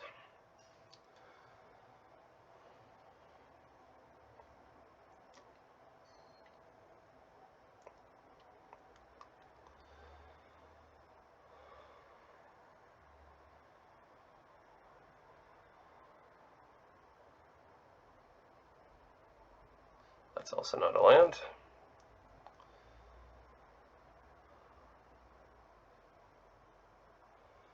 That's another Zenith into Fiend Artisan. Very interesting.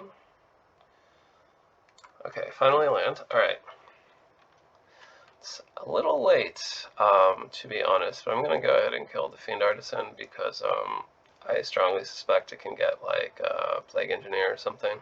So just playing an Enchantress out isn't so great. Okay, unfortunately Pride Mage is really good against that plan. They have yet another Zenith. Is that their 3rd Zenith? Pretty good when I don't have the ability to do shit. So yeah, they're going to get their Fiend Artisan back. Blast Zone? I do not understand that in this deck at all, but okay. Spirit of the Labyrinth. That's fine. Zenith number 4. Their hand was a lot better than ours.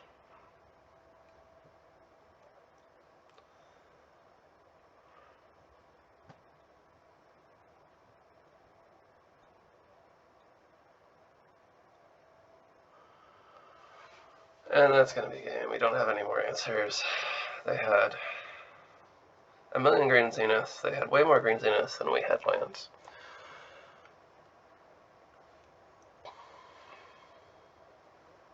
And that's going to be game. At this point, we're playing for information, I suppose, but, you know, it's pretty much a lost cause here. I guess we can try to wear down their clock if that's going to be relevant. I doubt it.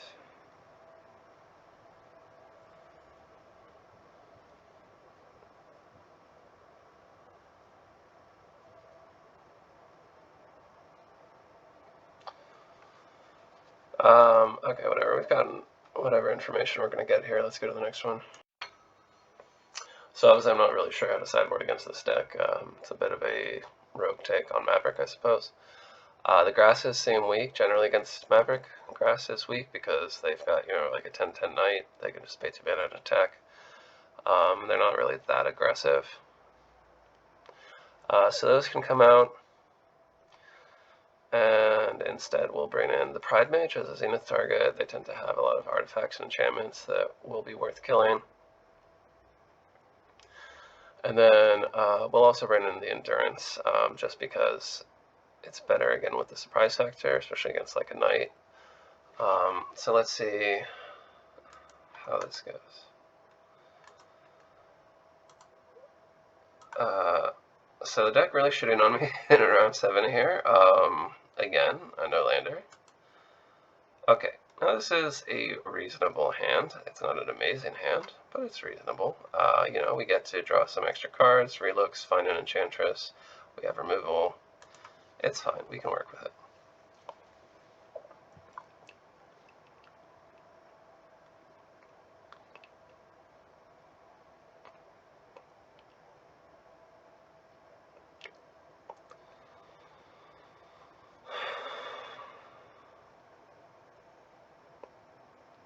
Okay, no Enchantress yet.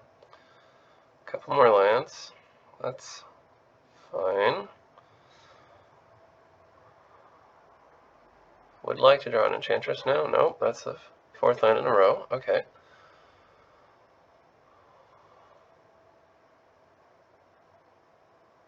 Knight. Okay, I really need to draw an Enchantress. Please and thank you.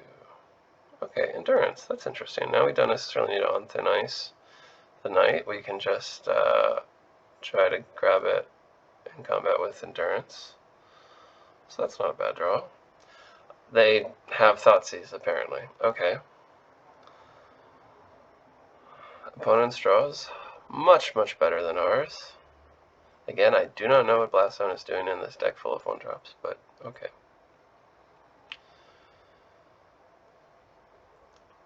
Notably, it's actually not that great against us, right? The Abundant Growth cycled.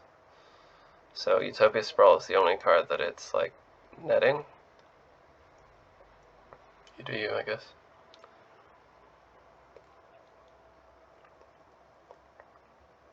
I'm obviously not going to play on Thin Ice into it.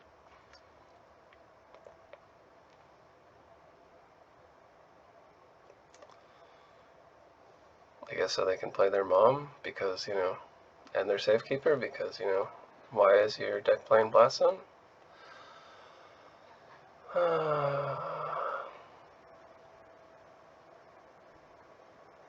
Okay, so finally we draw an Enchantress, but it's way too late.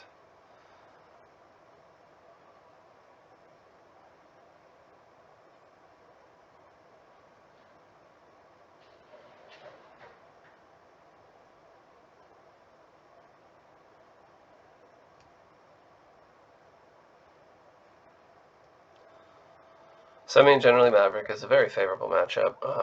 The black version can have Plague Engineer, which complicates things, but it's a pretty favorable matchup. But you know, I just didn't get to do anything either of these games. The deck just like completely shit on me really hard. Unfortunately, lose round 7, so we are 5-2. But we will actually sneak in at 8th place. So yay, tiebreakers. Okay, so this person had a bunch of results basically with like the hot deck. Like there were Snowco results and like whatever. So I think this is just somebody playing, you know, whatever the best deck is. So we can assume that they're on Blue-Red Dover.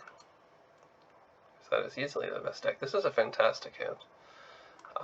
We've got turn 1 acceleration into turn 2 Paladin Class to protect our Ragstill Enchantress and make sure it resolves, assuming that they've tapped out for, you know, a monkey or whatever.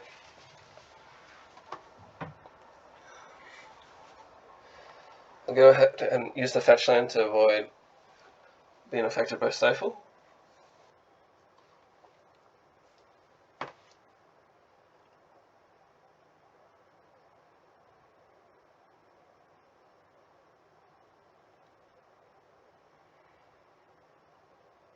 So they go turn 1 monkey, as expected. I find it wild that people are talking about banning days when there's a 1-mana creature in the metagame that generates mana and card advantage, and can gain haste in, you know, later turns. But whatever. That said, Ragavan isn't so great against us because, you know, our deck is a deck that relies on the total deck being greater than the sum of its parts, the synergies of the deck. So just stealing a random Enchantress or Wild Growth or whatever isn't very effective.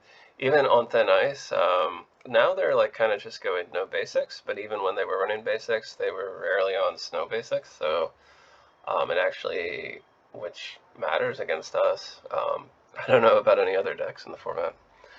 But there aren't that many. They have to steal like multiple cards in a row usually for it to matter, the Ragavan stealing. That said, the treasure tokens are really annoying because they can help them get around Paladin Class.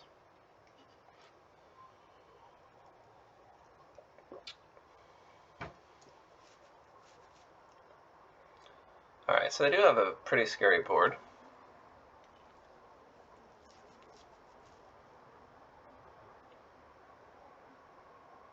A land would be great here, if there's a land, because it would allow us to go Enchantress into Wild Growth, into a bunch more other stuff. Now, notably, they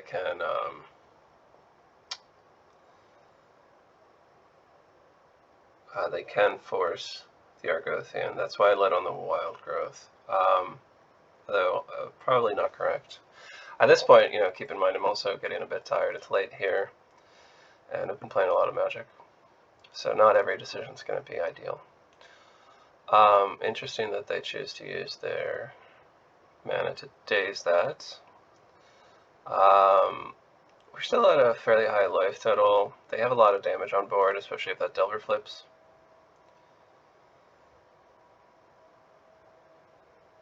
So I'm going to opt to play a forest, make sure that our mana is still stable, and cycle off the abundant growth. The other option was to play the Sanctum and pump the girls, potentially to trade with Ragvan or an unflipped Delver.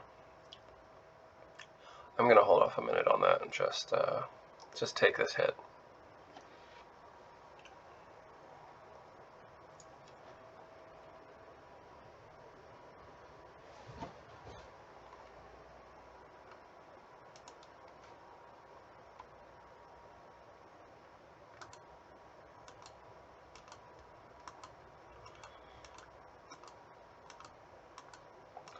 They don't flip the Delver. That's good news for us. I think about blocking here.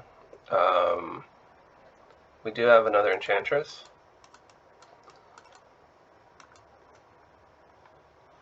But it's fine. Okay, Sythis is alright. Okay, so we're going to lead on Sythis, get some life. Alright, now we're just going off. So this game's now over. We're going to get a ton of life, we're going to thin ice some of their threats, we're going to play grass, we're going to be at a really high life total. And we're going to pump the girls. And then we've got walls for the monkey. And that game's over.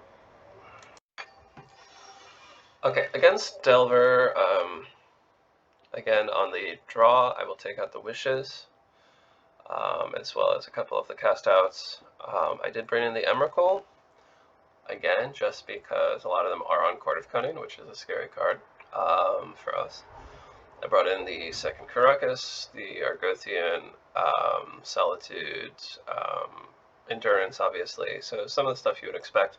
Notably, I didn't bring in the Dumek Giant. I'm not really doing that. Again, this is Delver these days when I'm taking out the wishes, unless I saw a lot of stuff like True Name or Young Pyromancer, which isn't as common these days. But a lot of the threats they run now, Dumek's not as good against. Like, it's still fine. Like, he can still be a very relevant wish target, but I'm not gonna... I don't really want to make space for him. I don't think he's better than the third cast out, basically.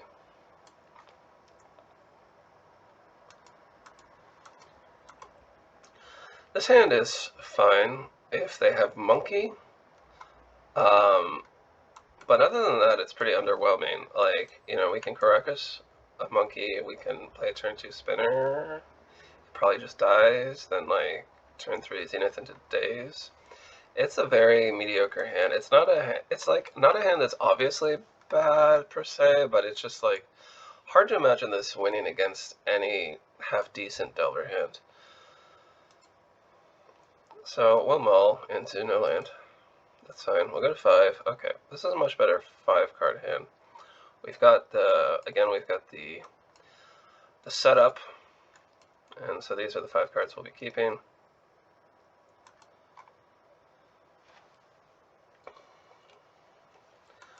So we want this to not get dazed. It doesn't get dazed. We didn't really need that land. I'm keeping the Vista. Unfortunately, we need that for the basic planes. Monkey gets in there. We're hoping they'll tap out. They do tap out. Thank God. Okay, we can. Okay, now please stop drawing lands.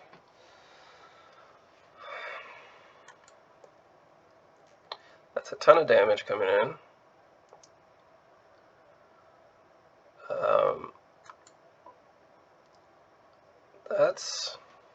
I'm gonna play around Force Negation. They've got only 1 land in play.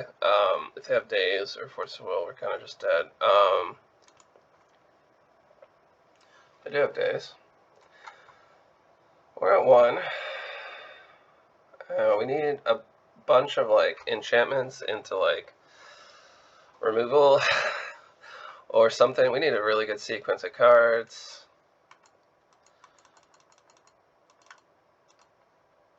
Argothian Enchantress is not going to draw any cards. That's not going to do it. So that was a quick one. On the play, I will bring the Living Wish back in. I leave in the Choke and the Endurance for 2 cast out. Again, the Endurance is just better as a surprise. So that's why I do that. I thought about leaving Emrakul in, again, because of Court. It not necessarily being something you want to wish for, but just to have in the deck. But if we're going off, we can wish for it and try to discard it if things are going okay. Or I guess we can wish for like a Wisp Mare if things aren't going so great.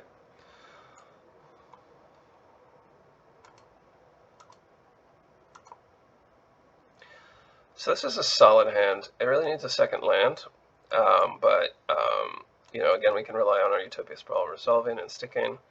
This would be the kind of hand that actually wouldn't be so reliable these days against the Bant decks running Prismatic Ending, because they've got a tendency to just kill our turn 1 acceleration, in my experience, which I'm not sure how often that's correct, but anyway. So this hand's fine.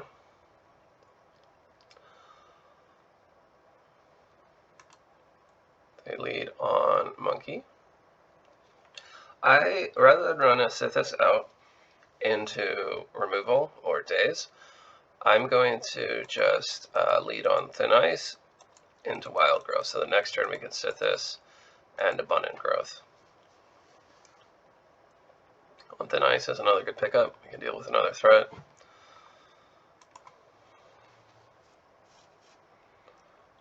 Like that. Land is not bad here. Alright, great, we gained a bunch of life. They can kill Sythis now, it no longer matters. We've got another one. Oh, they don't even kill her. They do play another Delver, but we're at 20 now. So we draw a Destiny Spinner. Okay, they don't have the force for it, then we get to choke them. And all they've got is a Delver, so that's going to be a game. Fast games against Delver here. This person had a recent, like 11th place, I think, some like high-ish finish with, I don't even know what to call it, some kind of like Green Sun Zenith control deck, but not Maverick, like, just like, kind of a wild list, as we will see. Let's see if play is working now. Okay. Obviously their Yorion deck, you know, you can tell it from the 80 cards before they even reveal. This is a pretty good hand. You know, we got the acceleration. We've got various options beyond that, so.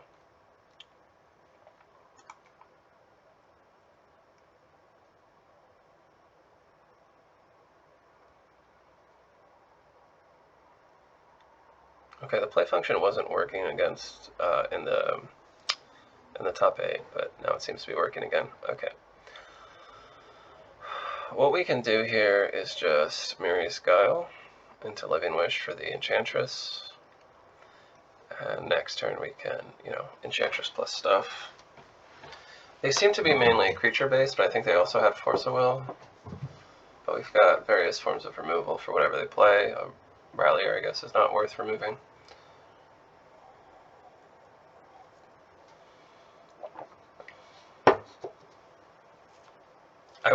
I thought about leading on Paladin Class, but I was like, they have 1 mana open. I wasn't thinking about Brainstorm into Force of Will. Luckily, they didn't have it.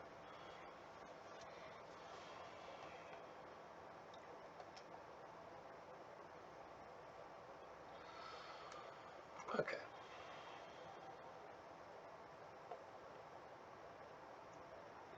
Saga, not so scary. Remina. Okay, so they play a bunch of, like, whatever, utility creatures. Like, this represents a pretty decent value board, but ours is better. So we're just generally favored against every other fair deck in the format, except, again, if you count Cloud Post, because we just go bigger than every other fair deck. Obviously, the cost of that is, like, we're such a dog to a fast combo.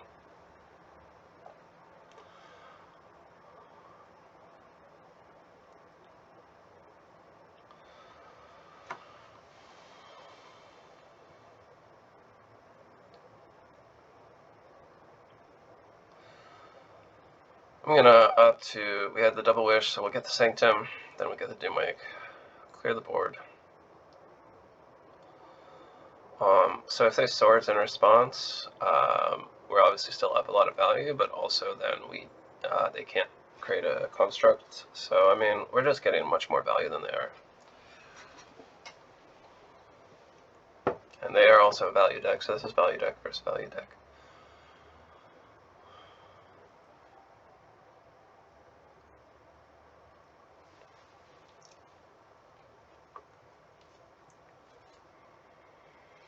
Get in there for one little, their token's 1/1, so our 1/2 is free to attack.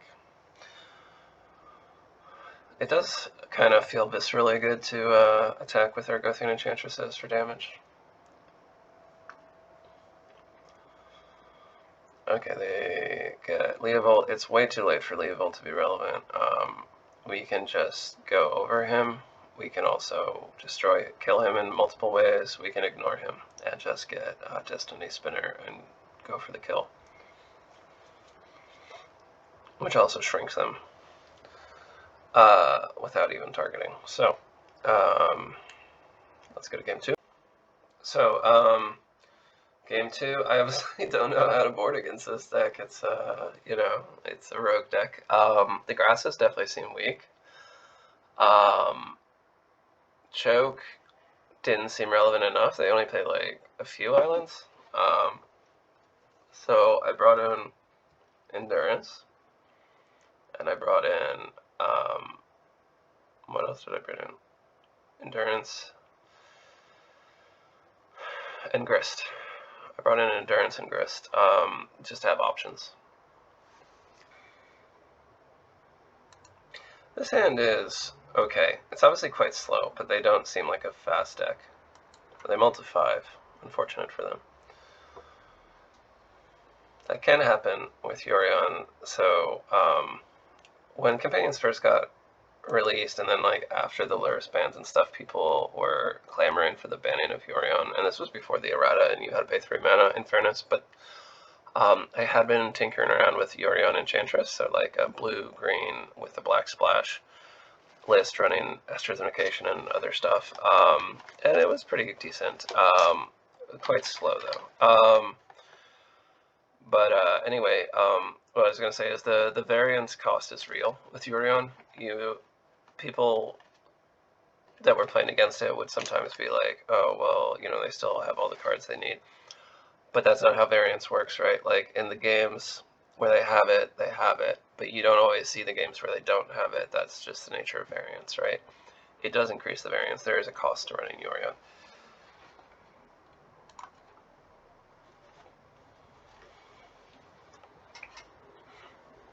So I opt to get black here just because, like, we've got the white and green covered.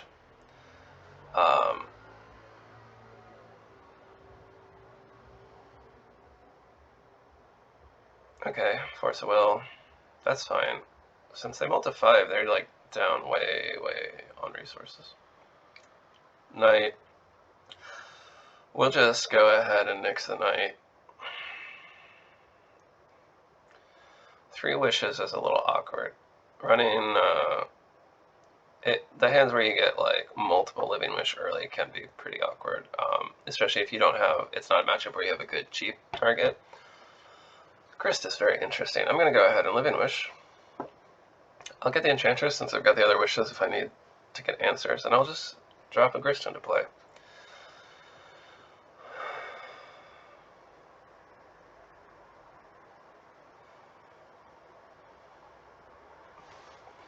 So, obviously we can kill the Knight.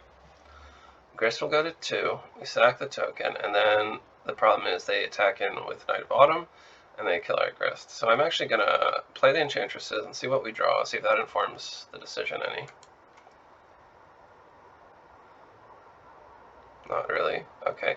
I'm going to actually just make a token. This way I can chump the Knight if it attacks, trade with the Knight of Autumn. Grist is still at high loyalty. Like, what am I afraid of them getting here? Like, they could be like that other wacky deck and be playing Blast Zone. Blast Zone's not even that great against us right now, but I really don't think decks like this that, you know, want to be playing 1-mana dorks should be playing Blast Zone. Doesn't make much sense.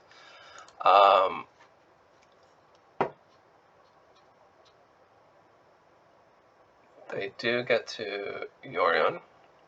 So they get Guy's Cradle, which basically, like, they get to bump their mana a bunch. And they get to Yorion. They do get to Killer Presence, which is annoying, but it's fine. We've got other stuff going on.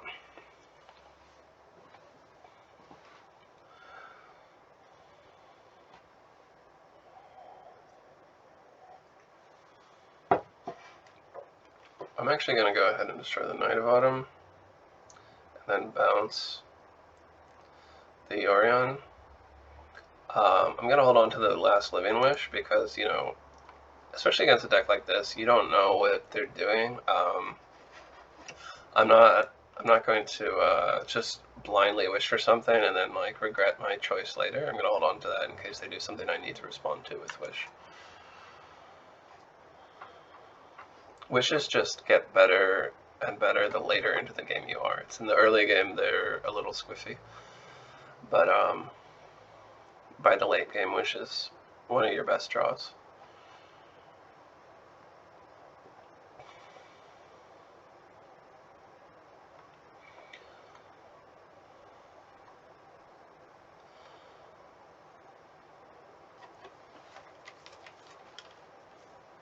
So they've got Yorion in hand, keep in mind. What's going on?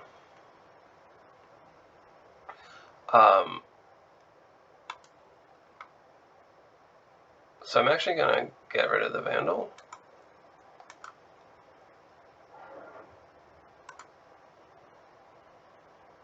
Oh, they just concede. That's strange. I mean, I don't think the game was over just then. But, you know, they'd have a board. They'd probably kill our Grist, but we're going to just draw a bunch of cards, and next turn we'll be able to kill their Knights, even though they're big boys. So let's go to the finals. I have no idea what this person is on. They've got various finishes with various decks. This hand isn't really keepable. Like, we can't turn 1 Paladin Class, because then we don't have green mana. We don't have the second mana, and everything here costs 2 mana. It's obviously not a keepable hand. This hand is nothing but mana. It's not a great start in the finals here. Alright, this is a solid hand. We get to lead on Utopia Sprawl. And I'll keep the On Thin Ice. Turn 1 Retrofitter Foundry off Volcanic Island probably means Ragstill.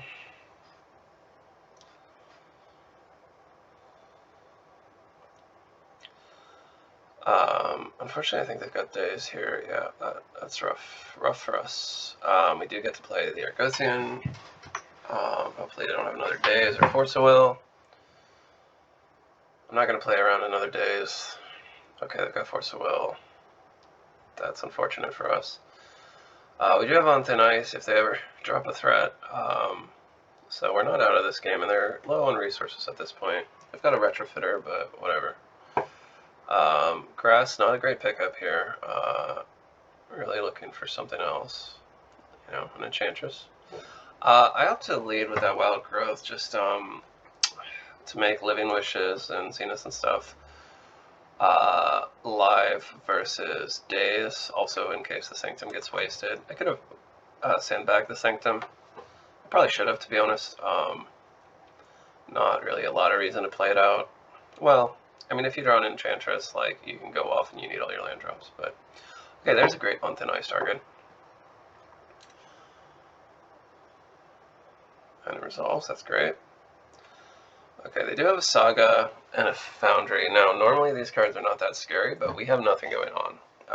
We really need to draw an Enchantress. It's a monkey. We really need an Enchantress. Enchantress?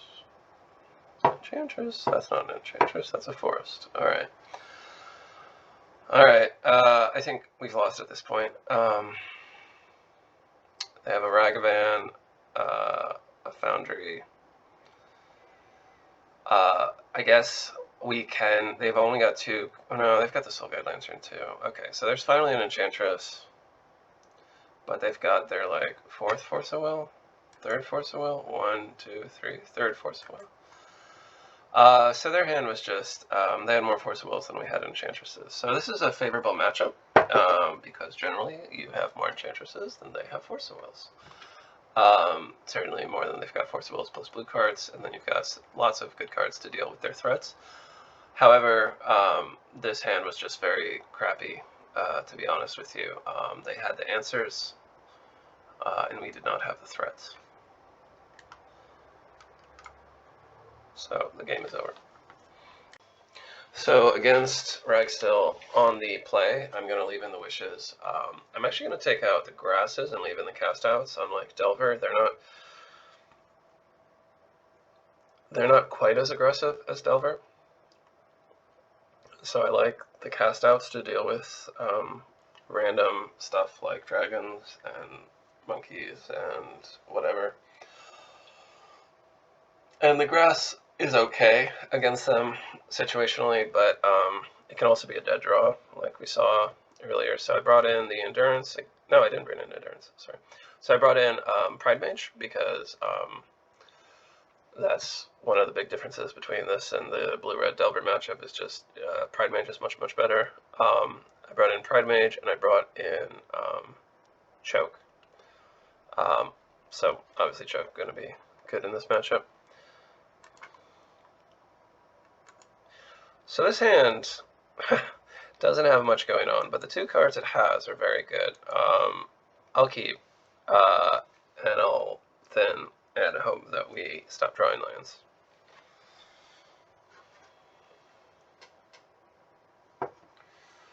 Okay, rather than run the Argothian into the days, I'm just going to go ahead and take this off the board, and I'm going to put, Guile is a great draw. I'm going to hold on to our fetch land, obviously, because we drew Guile. Hope that it resolves. It does. Good, good, good, good. This means that we can make sure that we're not going to draw any more lands.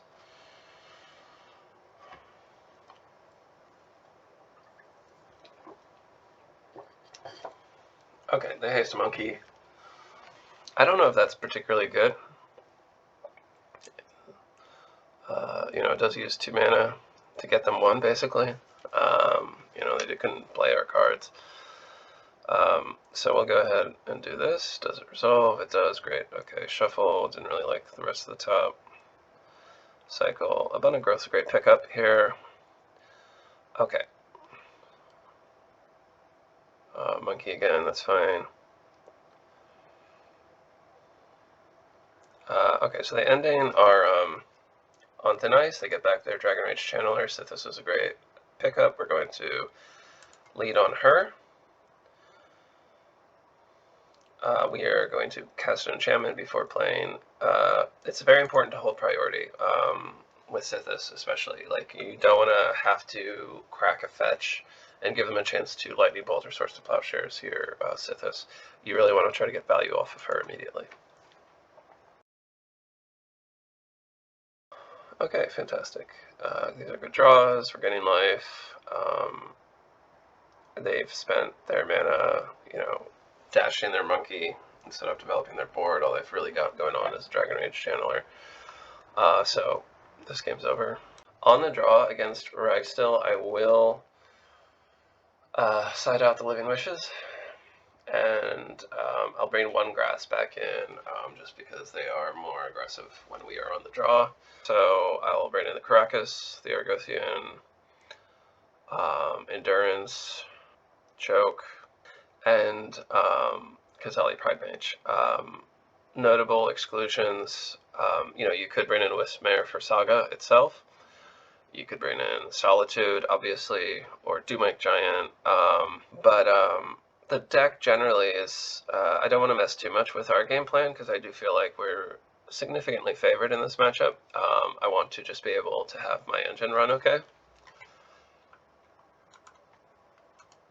So this is a very good hand, assuming that the Wild Growth resolves, which we will find that it does not. This is the sort of hand that would be just amazing on the play where you know Wild Growth is going to resolve. But unfortunately we drew our second land is this One of Sanctum, which can be really good, but can also really bite us in the butt.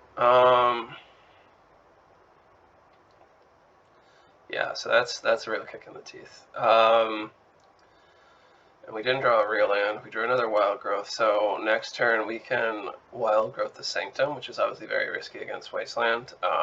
They might not be on Wasteland, or they could have sided them out. I'm not sure, but I think we're forced to take that risk. Unless we draw land, we don't draw land. Okay, we got a handful of threats and no ability to cast them, and they see that, and they force a negation our Wild Growth. And I think, you know, we've got like a turn to get back into this, I'd say.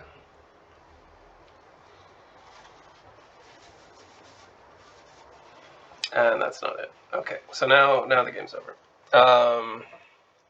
Like, there's nothing we can draw at this point.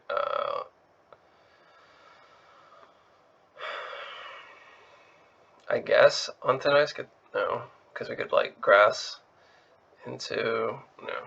Yeah, it's, yeah, we've got a handful of threats, and the double counters on our Wild Growths were unfortunately very good against this particular hand. So that's going to be all she got. But, you know, reach the finals of a, like, 70-something person event. We got to see Sythis and Paladin Class, really great additions to the deck. We also got to see the expanded Living Wish board perform. I think Solitude, Endurance, and Grist all did work this particular event.